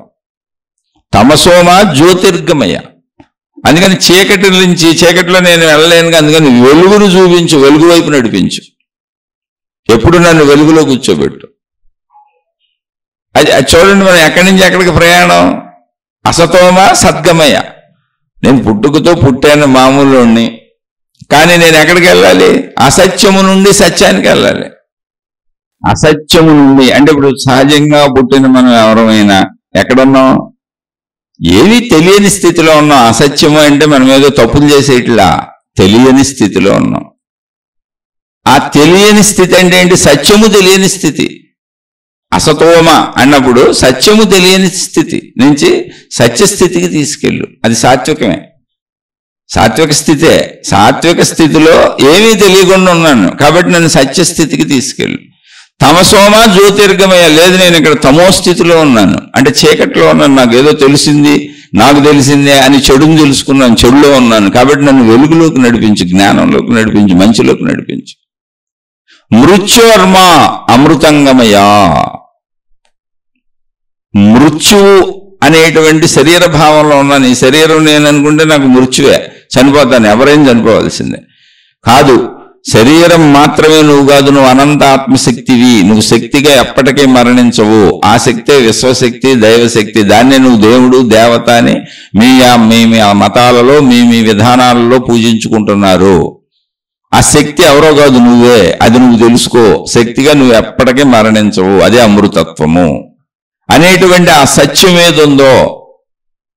మృత్యోర్మ అంటే మరణించేటువంటి, మరణించి ఈ శరీరము నేను అనుకునేటువంటి గుణం ఉందే, నేను నేను నేను అనేది ఏంటి? రజోగుణం. అహం, నేను ఈ శరీరం అని చెప్పుద్ది రజోగుణం. అందులోంచి అమృతత్వానికి తీసుకెళ్ళిపో. అమృతత్వం అంటే ఏంటి? శాశ్వత ఆనందత్వం, ఏకత్వం. మళ్ళీ అది సాత్వికత. అసతోమ సద్గమయ, ఏమీ తెలియనటువంటి అమాయకపు స్థితిలో సాత్వికంగా ఉన్న నన్ను అన్నీ తెలిసినటువంటి సత్యంలోకి తీసుకెళ్ళు. ఏదో తెలుసుకున్నాను అని చెడును తెలుసుకొని చీకటిలో చెడ్డలో చెడు గుణాలతో ఉన్న నన్ను వెలుగులోకి తీసుకెళ్ళు, మళ్ళీ సాత్వికతలోకి తీసుకెళ్ళు, జ్ఞానంలోకి తీసుకెళ్ళు. చనిపోతాను అనేటువంటి ఈ శరీరము నేనని అహంకారత పూరిత పరిమిత భావంలో రజోగుణంతో ఉన్న నన్ను మళ్ళీ సాత్వికతలోకి తీసుకెళ్ళు, సత్యంలోకి తీసుకెళ్ళు.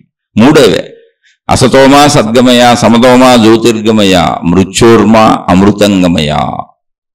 ఇవన్నీ మహాత్ములు మననే అయ్యా నువ్వు ఇలా సాగాలి అని చెప్పడానికి చెప్పారు. అలాగే తమో రజో సత్వగుణాలు ఇక్కడ ఉన్నటువంటి అవసరాలు. ఇప్పుడు తమో రజో సత్వగుణాలని భక్తి మార్గంలో ఎంతమంది ఎందుకున్నారు అంటే చెప్పుకున్నాం, ఇన్ని రకాలుగా ఎందుకు ఉందంటే చెప్పుకున్నాం, రకరకాలుగా ఉన్నమాట నిజమే. ఇవన్నీ భక్తిలో చూస్తానే ఉన్నాం, దైవ మార్గాల్లో చూస్తానే ఉన్నాం, మత మార్గాల్లో చూస్తానే ఉన్నాం. తప్పులో ఉన్నాయి, ఒప్పులో ఉన్నాయి, మంచిలో ఉన్నాయి, చెడులో ఉన్నాయి, అన్ని ప్రపంచంలో కనపడుతున్నాయి. వీటన్నింటికీ మూల కారణాలు ఏంటి అని మనుషులు అన్వేషించినప్పుడు మన పూర్వీకులైన వాళ్ళు పెట్టిన పేర్లు ఇవి, తమో రజో సత్వగుణములని. అయితే ఇవన్నీ విడివిడిగా ఉన్నాయి, లేదు ఒకే గుణం అది. ఆ గుణములో 3 రకాలు కలిసి ఉంది. అందులో ఏ గుణాధిక్యత ఎక్కువ ఉందో దాన్ని బట్టి నువ్వు ప్రవర్తిస్తూ ఉంటావు, నీ ప్రవర్తన బట్టి గుణాధిక్యత పెరుగుతూ ఉంటుంది. ఇప్పుడు సాధకులైన వారందరూ కూడా సాత్విక గుణమును పెంచుకోవాలి. అంటే నువ్వు సాత్విక గుణం అంటే నువ్వే నీరసంగా కూర్చోవటం, నెమ్మదిగా కూర్చోవటం, అది కాదు. సత్యము వైపు ప్రయాణిస్తున్నప్పుడు సాత్వికత వస్తుంది. సాత్వికత అంటే సత్యము, సత్య దృష్టితో ఉండాలి. అందుకని ఎక్కడైనా విభోదాలున్నా విరోధాలున్నా మహాత్ములు అనేక మంది ఒక పరిమితమైనటువంటి విధానాలలో బోధిస్తున్నా మనం నడక కోసం అలా బోధిస్తున్నారు తప్ప, ఇప్పుడు 1వ క్లాసులో ఉన్న వాళ్ళకి 1వ క్లాస్ పాఠాలే చెప్పాలి. మాస్టర్ మాకు 10th క్లాస్ ఎందుకు చెప్పట్లేదండి మీరు అన్నారనుకో, కాదు, నీ సత్యం 1వ తరగతి. అలా ఎక్కడున్న వాళ్ళని ఎలా నడపాలో అలా నడుపుతున్నటువంటి గురువులు ఆ క్లాస్ వాళ్ళకి చెబుతున్న పాఠాలు పక్క క్లాస్ వాళ్ళని వైషమ్యాలు తెచ్చుకోకూడదు. అది అర్థమైనప్పుడు మనం సత్యంలో వెళ్తున్నట్టు. కాబట్టి మహాత్ముల స్థితిలో ఉన్న ఎవరిని మనం అగౌరవపరచకూడదు. మనకు అర్థం కాకపోతే వదిలేయాలి విషయాన్ని. ఎందుకంటే వాళ్ళని అనుసరిస్తున్న వాళ్ళ కోసం వాళ్ళు అవి చెబుతూ ఉండవచ్చు. దానికి కూడా మళ్ళీ కొంత రజస్సు కొంత తమస్సు కలిసి లౌక్యాన్ని ప్రదర్శిస్తూ వెళ్తారు. అందులో కూడా అది కూడా ప్రదర్శించకుండా పూర్ణ సాత్వికతలో ఉన్నటువంటి మహనీయులు ఎంతోమంది ఉంటారు. ఇప్పుడు ఇవన్నీ మనకు కనపడతా ఉంటాయి. తమోభక్తి కనపడతా ఉంటుంది, రజోభక్తి కనపడతా ఉంటుంది, సత్వభక్తి కనపడతా ఉంటుంది. అలాగే తమో జ్ఞానం కనపడతా ఉంటుంది, రజోజ్ఞానం కనపడతా ఉంటుంది, సత్వజ్ఞానం కనపడతా ఉంటుంది. ప్రపంచంలో మీరు ఎక్కడ చూసినా, ఎన్ని రకాలుగా చూసినా, అది భౌతికంలో చూసినా, ఆధ్యాత్మికతలో చూసినా, భక్తిలో చూసినా, దైవ మార్గాల్లో చూసినా, వృత్తి వ్యాపార ఉద్యోగాల్లో చూసినా, జనజీవన స్రవింతులు ఎక్కడ చూసినా తమో రజో సత్వ ప్రవృత్తులు కనపడుతూ 3 రకాలుగా సాగుతూనే ఉంటుంది. ఒక మనిషిని తీసుకుంటే, మనిషిని తీసుకుంటే మనం నిద్రపోవాలంటే తమో గుణం ఉండవలసిందే, లేకపోతే నిద్ర రాదు. రజోగుణం అధికంగా ఉన్న వాళ్ళకి నిద్ర పట్టదు. ఒకవేళ నిద్రపోయినా కాసేపు నిద్రపోయి లేచిపోతూ ఉంటారు. నిద్రలో కూడా నిరంతరం కదులుతూనే ఉంటారు, కలలు కంటూ ఉంటారు, ఊహలు చేస్తూ ఉంటారు, ఆగలేరాళ్ళు. అయితే రజోగుణం అధికంగా ఉంది కనుక వాళ్ళు అలా ఆగలేకపోతున్నారు అని మనం అనుకుంటే అది మన పొరపాటు కాదు. ఆగలేకపోవటం అనేది అలవాటు చేసుకోవటం వల్ల రజోగుణం పెరిగింది. ఇప్పుడు మీరు ఆగటం అలవాటు చేసుకుంటే రజోగుణం తగ్గిపోయి సత్వగుణం పెరిగిపోద్ది. అలా గుణాధిక్యత మీ ప్రవర్తన వల్ల వచ్చింది. అందుకే చెప్పాను, అసతోమ సద్గమయ అన్నప్పుడు నేను పుట్టినప్పుడు పసిబిడ్డగా పుట్టాను, నాకు అసలు గుణమే లేదు, నాకేమీ తెలీదు. తెలియని అమాయకత్వాన్ని అసతోమ అంటున్నా. నాకు సత్యము తెలియదు అని. అక్కడ నాకు అసలు సత్యమే తెలీదు. కాబట్టి నన్ను సత్యంలోకి నడిపించు, మంచి దారిలోకి నడిపించు. అస్థితి మందే.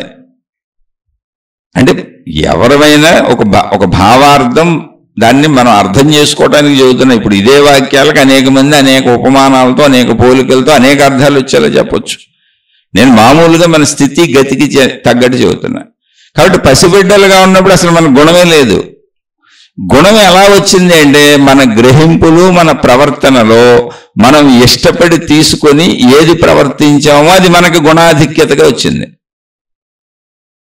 ఇప్పుడు మనం ఎక్కువ నిద్రపోవడం, ఎక్కువ బద్ధకంగా ఉండటం, పనులు చేయడం ఇష్టం లేకపోవడం, చిచ్చి అన్నీ వద్దులే ఏంటి ఏం చేస్తాం అని ఇతరుల మీద ఆధారపడిపోయి పనులన్నీ పక్క వాళ్ళతో చేయించుకుంటే అలవాటు పడినప్పుడు తమో గుణం పెరిగిపోద్ది. అలా అయినప్పుడు ఏమవుద్ది, మనం పనులు ఎక్కువ చేయ కనుక మనకు వనరులు వసతులు తక్కువ ఉంటాయి కనుక అప్పుడు మళ్ళీ వనరులు వసతులకు అవసరం కోసం అంటే కోరికలు ఎక్కువే ఉంటాయి. కోరికలు తగ్గవు కానీ ప్రయత్నాలు తగ్గుతాయి. బద్ధకం అంటేది, అలసత్వం అంటేది, సోమరపోతుతనం అంటేది, ఇతరుల మీద ఆధారపడి బతుకు అనిపిస్తుంది, సుఖాలు పొందాం అనిపిస్తుంది. అప్పుడు తప్పులు చేస్తాం. అంటే తమో గుణం స్లోగా ఏమవుద్ది, తప్పులకు కూడా తీసుకెళ్ళిపోద్ది. ఎందుకంటే మీరు బతకాలంటే అన్ని కావాలిగా, కోరికలు తగ్గలేదుగా, ప్రయత్నాలు తగ్గినాయి అంతే. అందుకని తమో గుణం అనేది అసలు అవసరం. నిద్రపోవాలండి, కాసేపు ప్రశాంతంగా కూర్చోవాలి అంటే తమో గుణం అవసరం. తమో గుణం ఉండాల్సిందే, లేకపోతే నిద్రకి వెళ్ళాం, అసలు కూర్చోం మనం. అలాగే రజోగుణం, అసలు కదలిక అనేది లేకపోతే మనిషి ఏం చేస్తాడు? కాబట్టి రజోగుణం కంపల్సరీ కావాల్సిందే ప్రతి మనిషిలో. కానీ రజోగుణ ఆధిక్యత ఎక్కువైపోయినప్పుడు నువ్వు నిద్ర కూడా పోకుండా తిరుగుతూ ఉంటావు. నీ చుట్టూ ఉన్న వాళ్ళని కూడా నిద్రపోనేవు. నేను నేను నేను నేను నేను అంటానే ఉంటావు. నీ గుర్తింపు కోసం బాగులాడుతానే ఉంటావు. ఎన్ని రకాలుగా ఎంతమందిని మభ్యపెట్టినా నీ గుర్తింపు ఎంచుకుంటూ ఉంటావు. గుర్తింపు కాంక్ష. రజోగుణంలోనే రాజా అనే పదం ఉంది. రాజే ప్రభు, రాజు మాట సాగాల్సిందే. నేను చెప్పిందే శాసనం, ఎందుకంటే నేను రాజుని. రాజులు శాసనాలు చేసేవాళ్ళు పూర్వం. దాంట్లోంచి వచ్చిందే రజోగుణం, రాజస గుణం, రాజుగుణం. కాబట్టి నా మాట సాగాల్సిందే అంటూ ఉంటావు, నిన్ను పెంచుకుంటానే ఉంటావు. సత్వగుణం సత్యము అన్నప్పుడు సమానత్వము. నా ఆధిక్యత లేదు, నీ ఆధిక్యత లేదు, ఏ ఆధిక్యత లేదు, నేను మీ అందరు లాంటి వాడిని. మీరు నన్ను గురువు అనొచ్చు, దేవుడు అనొచ్చు, పొగడొచ్చు, ఏం చేయొచ్చు, తిట్టొచ్చు, ఏదైనా కానివ్వండి. నాకు తెలిసిన 4 మంచి మాటలు చెప్పా, 4 మంచి పనులు చేశా అంతే. ఇందులో పెద్ద విశేషమే ఉంది. అందరూ సర్వం ఆత్మమయం జగత్, మొత్తం ఆత్మమయమే. అందరూ ఆత్మశక్తికి సంబంధించిన వాళ్ళే, అందరూ దైవశక్తికి సంబంధించిన వాళ్ళే, మొత్తం ఈ సృష్టికి సంబంధించిన వాళ్ళే, మొత్తం ఈ విశ్వానికి సంబంధించిన వాళ్ళే, నాతో సహా మీతో సహా. అప్పుడు మన మధ్య భేదమే ఉంది, అదొక సత్యం. నువ్వు తప్పులు చేసావా, ఒప్పులు చేసావా, వీడితో చూడండి పరిమిత భావన లేదు, సత్యభావనలు చూస్తున్నా. ఎవరైనా ఇక్కడ తప్పులు చేసిన వాళ్ళు, ఒప్పులు చేసిన వాళ్ళు అందరూ విశ్వానికి సంబంధించిన వాళ్ళే, అందరూ సృష్టికి సంబంధించిన వాళ్ళే, అందరూ ఆత్మశక్తికి సంబంధించిన వాళ్ళే. తప్పు ఒప్పు అనేది వారి యొక్క అపరిపక్వత వలన వారు భావించుకుంటున్నది. నాకు పరిపక్వత వచ్చింది కనుక, ఇది సృష్టి శక్తి విశ్వశక్తి అని నాకు అర్థమైంది కనుక నాకు అందరూ సమానమే. నా ప్రత్యేకత ఏమీ లేదు, నేను ఎవరికంటే గొప్పవాడిని కాదు, గొప్పదాన్ని కాదు. అందుకని కార్యాలు చేస్తారు, కార్య ప్రాధాన్యత ఉంటుంది తప్ప, పని ప్రాధాన్యత ఉంటుంది తప్ప తన గుర్తింపు స్వభావానికి ప్రయత్నించరు. అది సాత్వికత. ఇప్పుడు మీరు అలా జీవించారనుకోండి, సపోజ్ మీరు ఒక పని చేస్తున్నారు, వృత్తి వ్యాపార ఉద్యోగం చేస్తున్నారు, మీరు చేసే కార్యం విలువైనదిగా దాన్ని చక్కగా చేశారనుకోండి, మీలో సాత్వికత పెరుగుద్ది. లేదు నేను ఈ కార్యం ద్వారా గుర్తింపును పొందాలి, నన్ను అందరూ గుర్తించాలని చేశారనుకోండి, మీలో రజోగుణం పెరుగుద్ది. లేదు ఈ కార్యం ద్వారా ఇతరులకు హాని కలగజేయాలి, ఇతరులు నష్టపోవాలి, ఇతరులకు కష్టాలు కలగాలి అనుకున్నారనుకోండి, మీలో తమో గుణం పెరుగుద్ది. ఇతరులు ఇబ్బంది పడైనా, ఇతరులను బాధ పెట్టైనా నేను పొందాలి, నేను ఎలా లాక్కోవాలి అనుకున్నారనుకోండి, మీలో తమో గుణం పెరుగుద్ది. అబ్బెబ్బే లేదు నేను తిన్నా తినకపోయినా నేను కొంచెం తగ్గించుకొనైనా ఇతరులకి నేను సహాయం చేయాలి అన్నారనుకోండి, మీకు సత్వగుణం పెరుగుద్ది. అబ్బెబ్బే నేను సహాయం చేశాను, ఇంత సహాయం చేశాను, అంత సహాయం చేశానని బోర్డులు వేసుకోవాలి, నాకు గుర్తింపు కావాలి, గుర్తింపు కోసం సహాయాలు చేస్తున్నా, కీర్తి ప్రతిష్టల కోసం నేను దాన ధర్మాలు చేస్తున్నా, మేలు చేస్తున్నా, దైవ కార్యాలు చేస్తున్నా, భక్తి కార్యాలు చేస్తున్నా, భౌతికమైనటువంటి సేవలు చేస్తున్నా, ఏదైనా కానీ అక్కడ నా ఫోటో ఉండాలి, నా గుర్తింపు ఉండాలి, నా పేరు ఉండాలి, నా పేరు అందరూ చెప్పుకోవాలి అంటే మీకు రజోగుణం పెరుగుద్ది. ఇలా మీరు చేసే పనుల వలన మీ గుణం పెరుగుతుంది అంతే తప్ప గుణం పెరగటం వల్ల మీరు చేయట్లా. పసిబిడ్డలుగా మనకి ఏ గుణం లేదు, అక్కడి నుంచి గుణాలను పెంచుకుంటూ వచ్చాం. ఇప్పుడు కూడా ఆధ్యాత్మికతలో భక్తిలో మనకు చేయబడేటువంటి జ్ఞానబోధ అంతా కూడా సత్వగుణంలోకి మనల్ని ప్రయాణింపజేయడానికి చెప్పేటువంటిది. మీరు ఇప్పుడు అందరినీ అంగీకరించండి, జస్ట్ ఊరికి అందరినీ అంగీకరించడం నేర్చుకోండి, సత్వగుణం పెరిగిపోద్ది. కాదండి వాళ్ళు తప్పులు చేశారు, నన్ను తిట్టారు, నన్ను తుమ్మారు, నన్ను అలా అన్నారు, నన్ను ఇలా అన్నారు, నేను ఎలా అంగీకరించగలనండి, బలి చెబుతున్నారు, మీరు అంగీకరించడం కుదురుద్దా, వాళ్ళు ఎదవలో దుర్మార్గులు అనుకుంటా నెమరు వేసుకుంటా దాన్నే పదే పదే తలుచుకుంటూ కూర్చున్నారనుకోండి, రజోగుణం పెరుగుద్ది. అబ్బే తలుచుకుంటే అయిపోద్దా, నేను పడిన కష్టం వాడు పడొద్దా, నా బాధ ఏంటో వాడికి తెలియొద్దా, నన్ను ఇంత మాట అంటాడా, వాడి సంగతి ఏంటో నేను చూడనా, వాళ్ళు అనుభవించొద్దా అని మీరు స్త్రీలైనా పురుషులైనా పగ ప్రతీకారం పెంచుకొని వాళ్ళని నష్టపరచాలని ప్రయత్నించారనుకోండి, తమో గుణం పెరుగుద్ది. అసలు మీరు వాళ్ళని నష్టపరచక్కర్లా, వాళ్ళు నష్టపోవాలని మీరు భావించుకుంటూ లోపల శాపనార్థాలు పెడుతుంటే మీలో తమో గుణం పెరిగిపోద్ది. మీ భావనకే పెరిగిపోద్ది మీలో. కాబట్టి ఇప్పుడు మీలో తమస్సు పెంచుకోవాలా, రజస్సు పెంచుకోవాలా, సాత్వికత పెంచుకోవాలా, ఎవరి దగ్గర ఉంది? మన దగ్గరే ఉంది, మన చేతిలోనే ఉంది. ఇప్పటికి ఏదైనా ఉన్నా నో ప్రాబ్లం, ఇప్పటి నుంచి అన్ని మార్చేసుకోవచ్చు. నేను అందరినీ అంగీకరించగలిగితే, నేను నా ఎదురుగా అందరినీ క్షమించగలిగితే, గివ్ అండ్ ఫర్ గివ్ అని చెబుతారు. ఇవ్వు, మర్చిపో. ప్రపంచంలో ఉన్న సూత్రం అంతే. నేను అందరికీ మేలు చేసి, నా కుటుంబ సభ్యులతో సహా ఎవరైనా అందరికీ మేలు చేసి, ఒకవేళ వాళ్ళు పొరపాట్లు తప్పులు చేస్తే తెలియకపోతే, పోన్లే మనుషులు తప్పులు చేయకుండా ఉంటారా అని నేను సర్దుకుంటూ వెళ్ళిపోతూ ఉంటే, ఎవరిని వదిలేయకుండా, ఎవరిని విరోధించకుండా, విభేదించకుండా నేను చేయవలసిన ధర్మాలు చేస్తూ మిగిలిన సర్దుకుంటూ వెళ్ళిపోతుంటే నాలో సాత్వికత పెరుగుద్ది. ఎందుకంటే సత్యం అదే. ఎందుకంటే అందరూ జ్ఞానులు ప్రపంచంలో ఎలా ఉంటారు? నాకు అర్థమైంది కనుక నేను అలా ఉండగలుగుతాను. అది సత్యం. సత్యం కనుక అది సాత్వికత. మనలో సాత్విక దృష్టి పెరుగుతూ ఉంటుంది, అంటే సత్య దృష్టి పెరుగుతూ ఉంటుంది. అబ్బెబ్బే కాదు కాదు కాదు కాదు అని పీక్కుంటూ ఉంటారు కొంతమంది. ఎంత కాలమైన విషయాలు చెబుతానే ఉంటారు.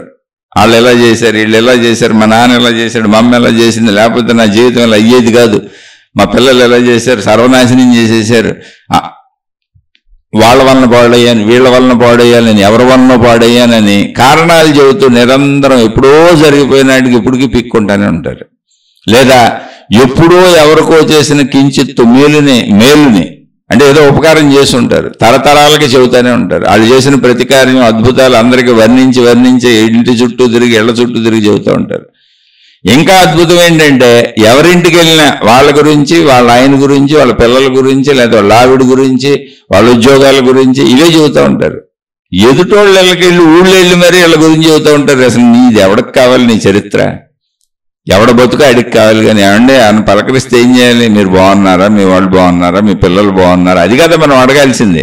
అబ్బెబ్బే పక్క వాళ్ళ ఇంటికి వెళ్ళి వీళ్ళ ఎన్ని ఓదర కొట్టొచ్చేస్తుంటారు రజోగుణ స్వభావాలు.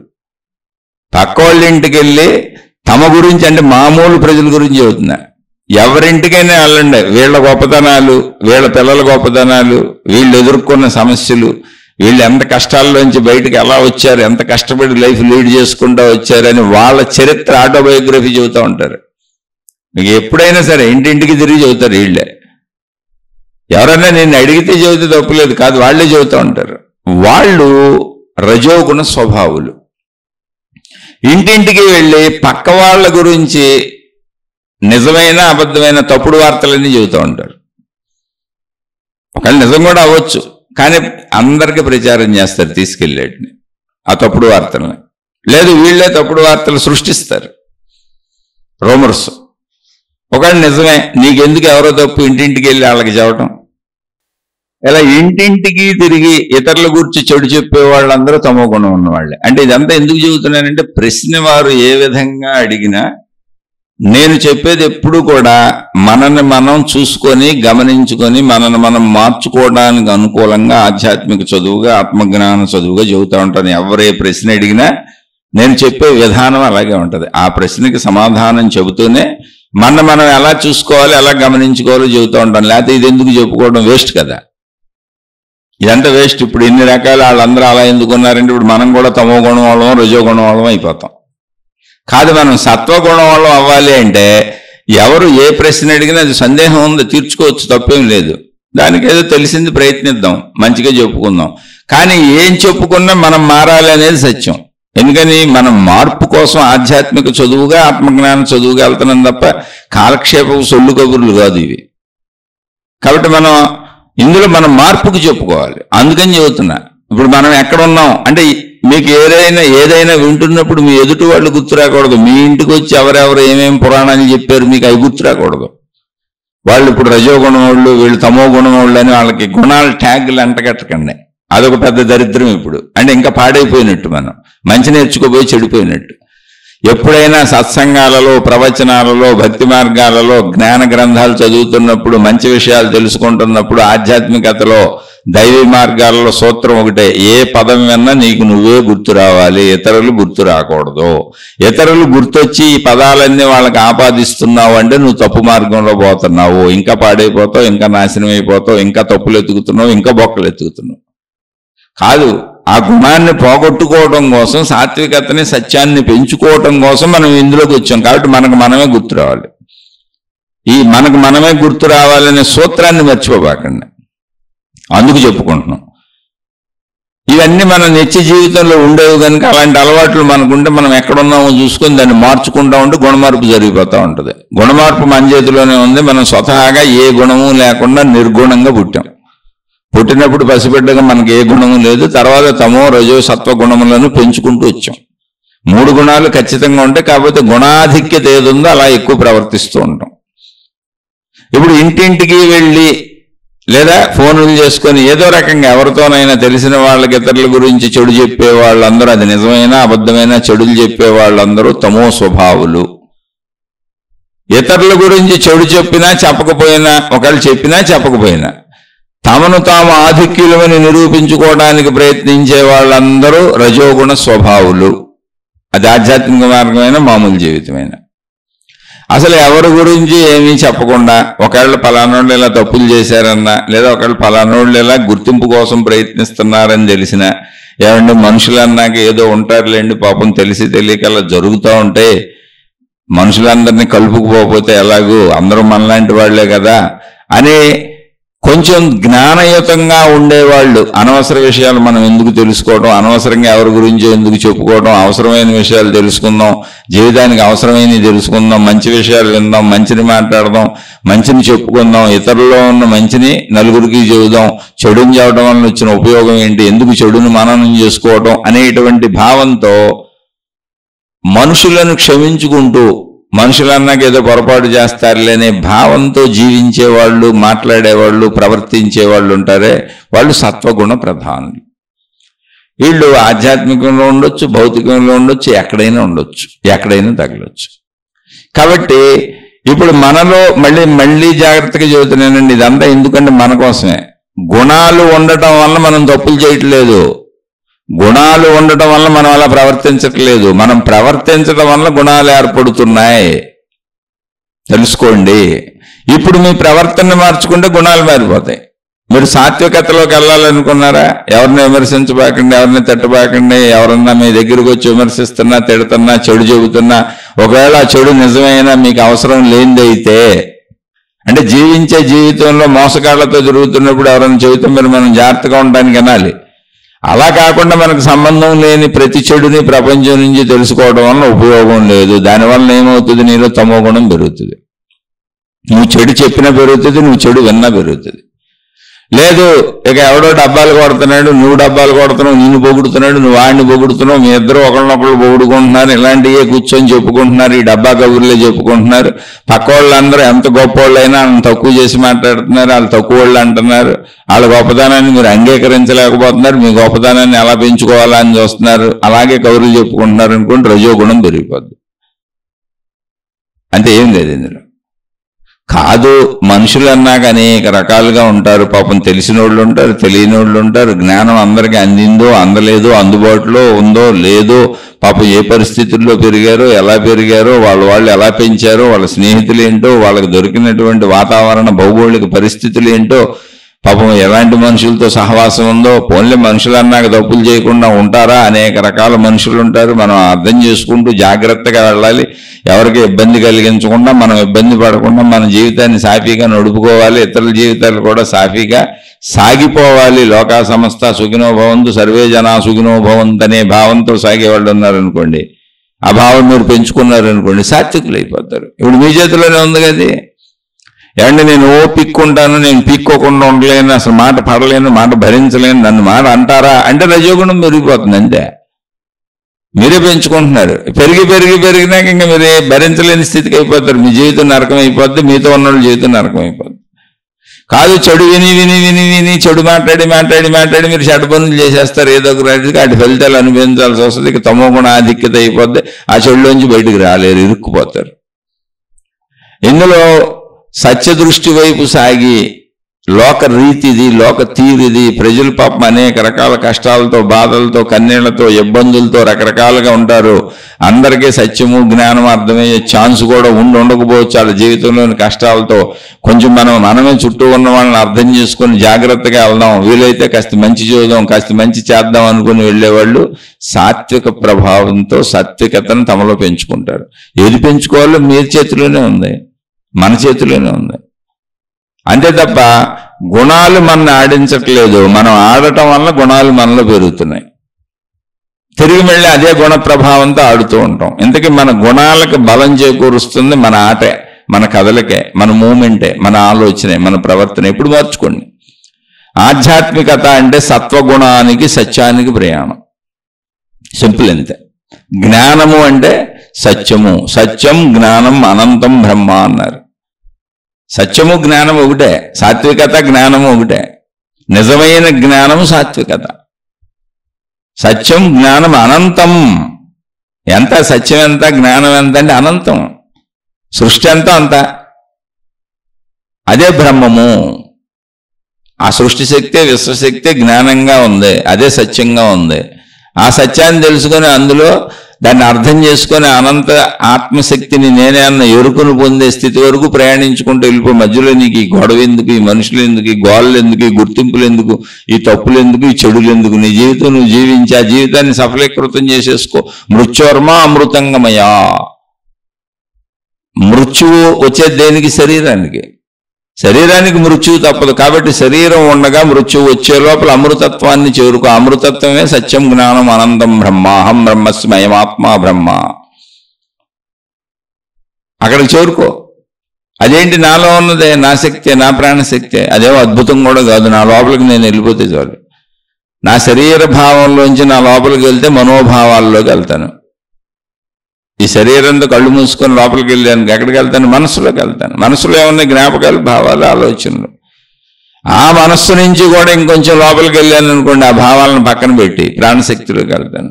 ప్రాణశక్తిలోకి వెళ్తే ఏమైంది? ఎక్కడికి వెళ్ళాను? ఎక్కడికి వెళ్ళలేదు. ఆకాశ స్థితిలోకి వచ్చాను. అనంత ఆత్మశక్తి అదే అన్న ఎరుకు వస్తుంది. అంటే నాలోకి నేను ఎంత లోపలికి వెళ్ళిపోతే, నన్ను నేను ఎంత వదులుకుంటే, నా శరీర భావాన్ని వదులుకుంటే మనోభావానికి వస్తాను, మనోభావాన్ని వదులుకుంటే ప్రాణశక్తి భావంలోకి వస్తాను, అనంతత్వంలోకి వచ్చేస్తాను, ఏకత్వంలోకి వచ్చేస్తాను. అదే సంపూర్ణ సాత్వికత. ఇదేం పెద్ద కష్టమైన విషయం కాదు. కానీ శరీర భావంలో ఉండి నేను అనేటువంటి భావంలో ఇరుక్కుపోయిన వాళ్ళకి ఇది కష్టంగా అనిపిస్తుంది. ఎందుకని? మనం ఆ సాధన చేయటం లేదు కనుక. అందుకని ముందు జీవన దశలో ఏం చేయాలి అంటే, జీవిస్తున్నప్పుడు సాత్వికతను పెంచుకుంటే సత్యంలోకి వెళ్ళటం తేలిక అవుతుంది. సాత్వికతను పెంచుకోవాలంటే ఏం చేయాలి? అందరితో మంచిగా ఉండాలి, చెడును క్షమిస్తూ ఉండాలి. ఎందుకంటే దారి లేదు. ఏమంటే ఎలా క్షమించమని ప్రశ్నలు వేయొద్దు. క్షమించలేకపోతే మీరు ఇష్టం వచ్చినట్టు ఉండండి, రజస్తో ఉండండి, తమస్తో ఉండండి, అదే పెరుగుద్ది. మీరు సత్యం వైపు ఈజీగా వెళ్ళటానికి మహాత్ములు సూచన చేసిన విషయాన్ని చెబుతున్నాను అంతే. మహాత్ములు చెప్పింది అది. వాళ్ళు భరించారు, అలా సాత్వికతను ప్రదర్శించారు. ఎలా ప్రదర్శించడం కుదురుద్దా అంటే, అది మనలో ఉన్న రజోగుణం చెబుతుంది. కుదరదు, నేను నా వల్ల కాదు అనేది రజోగుణం. అబ్బెబ్బే అసలు నా జోలికి వచ్చిన ఊరుకుంటాను, ఆడు కొట్టకముందే నేను కొడేస్తాను, ఆడు తిట్టకముందే నేను తిట్టేస్తాను, అయినా ఊరుకుంటానా, ఎట్టయినా ఆడు నాశనం చేసేస్తాను అన్నావు అనుకుంటే తమో గుణం. అది నీ గుణం చెబుతుంది. కానీ సత్వగుణం ఏం చెబుతుందంటే, దేన్నైనా భరించగలం, దేన్నైనా ఓర్చుకోగలం, దేన్నైనా ఎదుర్కోగలం. సాత్వికత ప్రపంచంలో జీవుడు తన శక్తితో దేన్నైనా సాధించుకోగలడు.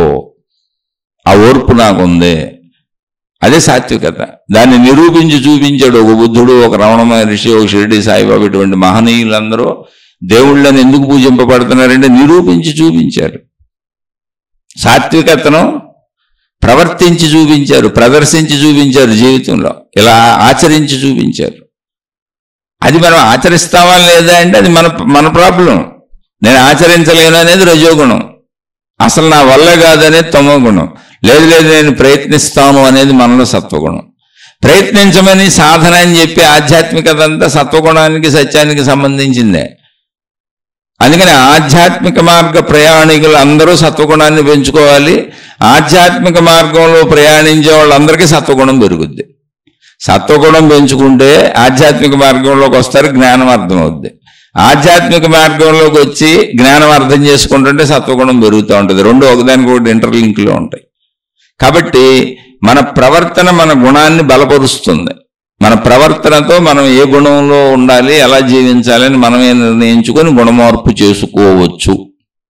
ఇప్పుడు మన సోదరుడు అడిగిన ప్రశ్నల్లో అనేక మంది పెద్ద పెద్ద వాళ్ళు, మహాత్ములు, గురువులు, మహనీయులు, పెద్ద పెద్ద స్థానాలలో ఉన్న వాళ్ళు కూడా కించిత్తు అప్పుడప్పుడు దోషపూరితమైనటువంటి వాక్యాలు చేసి ప్రజల్ని గ్రూపులుగా విడగొట్టి ఆ దేవుడు వేరు, ఈ దేవుడు వేరు, ఆ సిద్ధాంతం వేరు, ఈ సిద్ధాంతం వేరు, నాదే కరెక్ట్ అని చెప్పడానికి కారణం ఏంటంటే కించిత్తు ఎక్కడో ఒక నలకలాంటి, అంటే కంట్లో నలుసుపడినట్టుగా అప్పుడప్పుడు సంపూర్ణమైనటువంటి వాళ్ళ సాత్వికతలో రజోగుణం, తమోగుణం తళుక్కుని మెరుస్తూ ఉంటాయి. వచ్చి అబ్బో నేను బోల్డ్ చేసేసాను, బోల్డ్ సాధించాను, ఈ మార్గంలో నా దేవుణ్ణి, నా గురువుని, నా తత్వాన్ని, నా మతాన్ని ఆకాశానికి తీసుకెళ్ళిపోయాను, నా జీవితం తరించిపోయింది నేను చేసిన కార్యాలతో అని కించిత్తు రజోభావం ఎగిసిపడినప్పుడు, దానికి కించిత్తు తమోగుణం తోడ్పడినప్పుడు ఎదుట వాళ్ళు తక్కువ మాది ఎక్కువ అని చెప్పేటువంటి ప్రయత్నం అక్కడక్కడ అరుదుగా ఎప్పుడో. ఇప్పుడు ఆ చెప్పిన మహాత్ములు కూడా వాళ్ళ జీవిత కాలాలలో 1-2 సార్లు చెప్పారు అంతే. మొత్తం 100 సంవత్సరాల జీవితం అనుకుంటే వాళ్ళు భక్తి మార్గంలో అన్నీ త్యజించే మహనీయులుగా, మహాత్ములుగా 50-60 ఏళ్ల నుంచి అలా నడుస్తున్నారు ఆ మార్గాలలో. అంటే అలా నడుస్తున్న 50-60 ఏళ్ల జీవిత కాలంలో వాళ్ళు ఇలా చిన్నగా మాట్లాడినటువంటి అప్పుడప్పుడు నలకల తమోరజో ప్రభావంతో మాట్లాడిన మాటలు 50-60 సంవత్సరాల్లో 3-4 కూడా ఉండవు. అవి కూడా పెద్ద వైషమ్యాలు సృష్టించేలా ఏం మాట్లాడరు.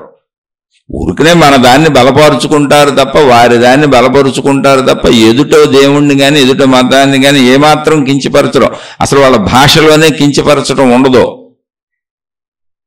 తమ ఆధిక్యతను చూపించుకునేలా మాట్లాడతారంటే. అందుకని అటువంటి మహనీయుల్ని, మహాత్ముల్ని ఎప్పుడు తప్పుగా అసలు భావించుకోకూడదు. మోసాలు చేసేవాళ్ళు, కుట్రలు చేసేవాళ్ళు, ప్రజలు డబ్బులు దోచేసేవాళ్ళు, ప్రజల్ని వాడేసుకునేవాళ్ళు, రకరకాలుగా మోసపూరితమైన వాళ్ళు ఉంటారు. వాళ్ళు కూడా ఈ ముసుగుల్లో తిరుగుతూ ఉంటారు. అటువంటి వాళ్ళని జాగ్రత్తగా గమనించుకెళ్ళాలి. అది తమోగుణం.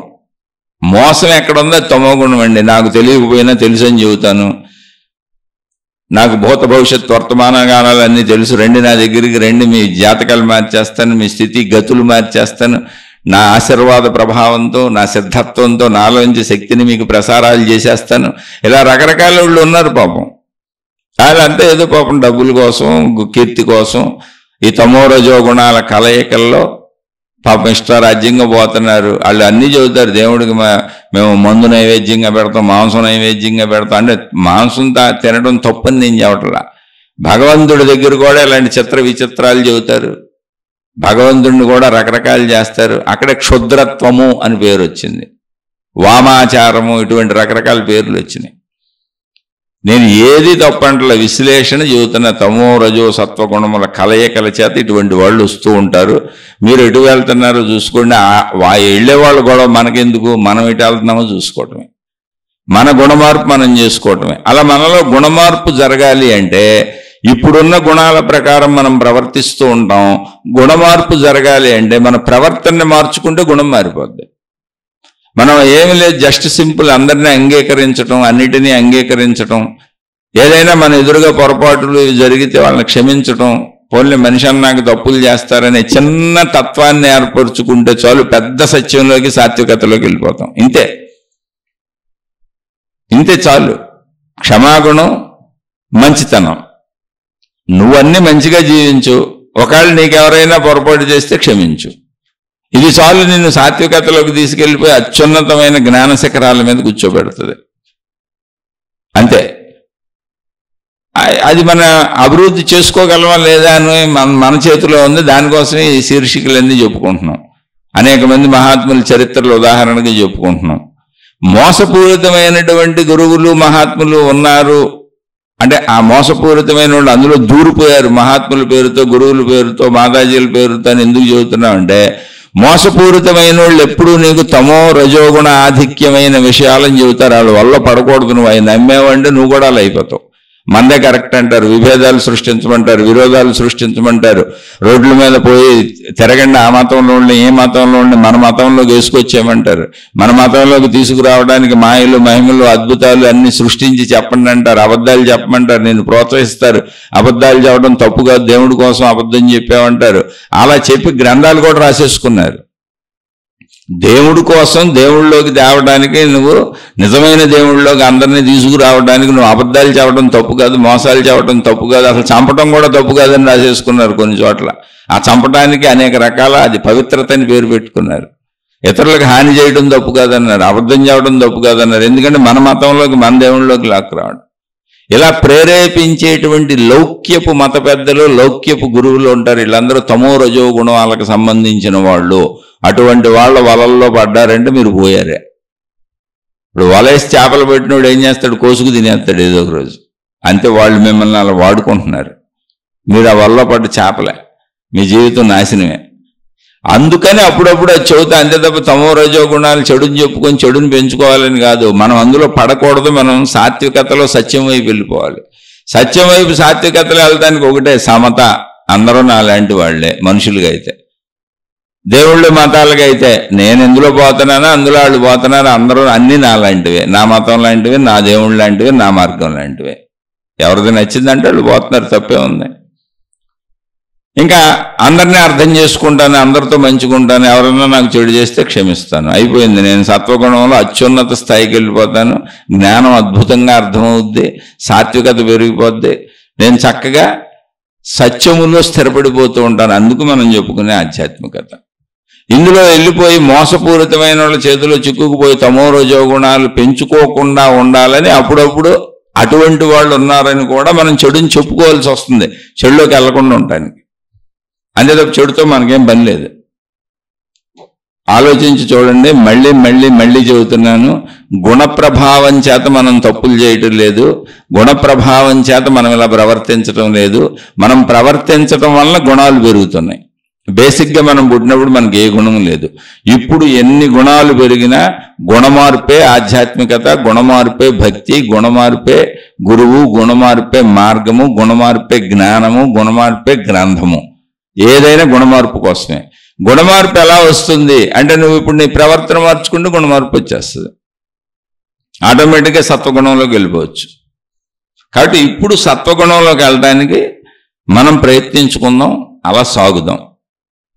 సోదరుడు అడిగినటువంటి అనేక భిన్నత్వాలు ఎందుకున్నాయంటే, ఈ గుణాల కలయికలో, ఈ గుణ ఆధిక్యతలో అన్ని చోట్ల అనేక రకాల వాళ్ళు ఉంటారు.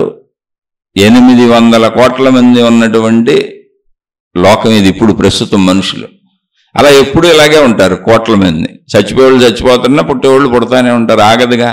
అందుకని విభిన్న స్థితులలో, విభిన్న మనస్తత్వాలలో, విభిన్న విధాలుగా మనుషులు ప్రవర్తిస్తూ ఉంటారు. ఎవరి స్థాయిలో వాళ్ళు భక్తిని నడుపుతూ ఉంటారు, దైవత్వాన్ని నడుపుతూ ఉంటారు, భౌతికతని నడుపుతూ ఉంటారు. కాబట్టి అన్నీ మనకు కనపడతా ఉంటాయి ప్రపంచంలో. ఇన్ని రకాలుగా ఎందుకు ఉందని అనుకోకూడదు, అన్ని రకాల వాళ్ళు ఉంటారు. అందులో బాగా జ్ఞానవర్ధమైన వాళ్ళు సాత్వికతలోకి, సత్యంలోకి వెళ్తారు. అటువంటి సాత్విక మహాపురుషుల్ని అనుసరించే వాళ్ళు సాత్వికులే అవుతారు. కాబట్టి మీరు ఎవరిని అనుసరించాలి, ఎలా అనుసరించాలి మీరే నిర్ణయించుకోండి. మీ గుణాలను మీరు పరిశీలించుకోండి. అందుకే నిన్ను నువ్వు తెలుసుకో, నిన్ను నువ్వు బాగా పరిశీలించుకో, నిన్ను నువ్వు పరిశోధన చేసుకో, నీ గుణమార్పు నువ్వే చేసుకో. నీ ప్రవర్తనే నీ గుణమార్పు. గుణముల వలన నువ్వు ప్రవర్తించటం లేదు, నువ్వు ప్రవర్తించటం వలన గుణములు ఏర్పడుతున్నాయి. ఏ విషయాన్ని అర్థం చేసుకొని జాగ్రత్తగా చక్కగా ఎవరికి వాళ్ళు తమను తాము ఉద్ధరించుకోండి. ఉద్ధరేదాత్మదాత్మానం.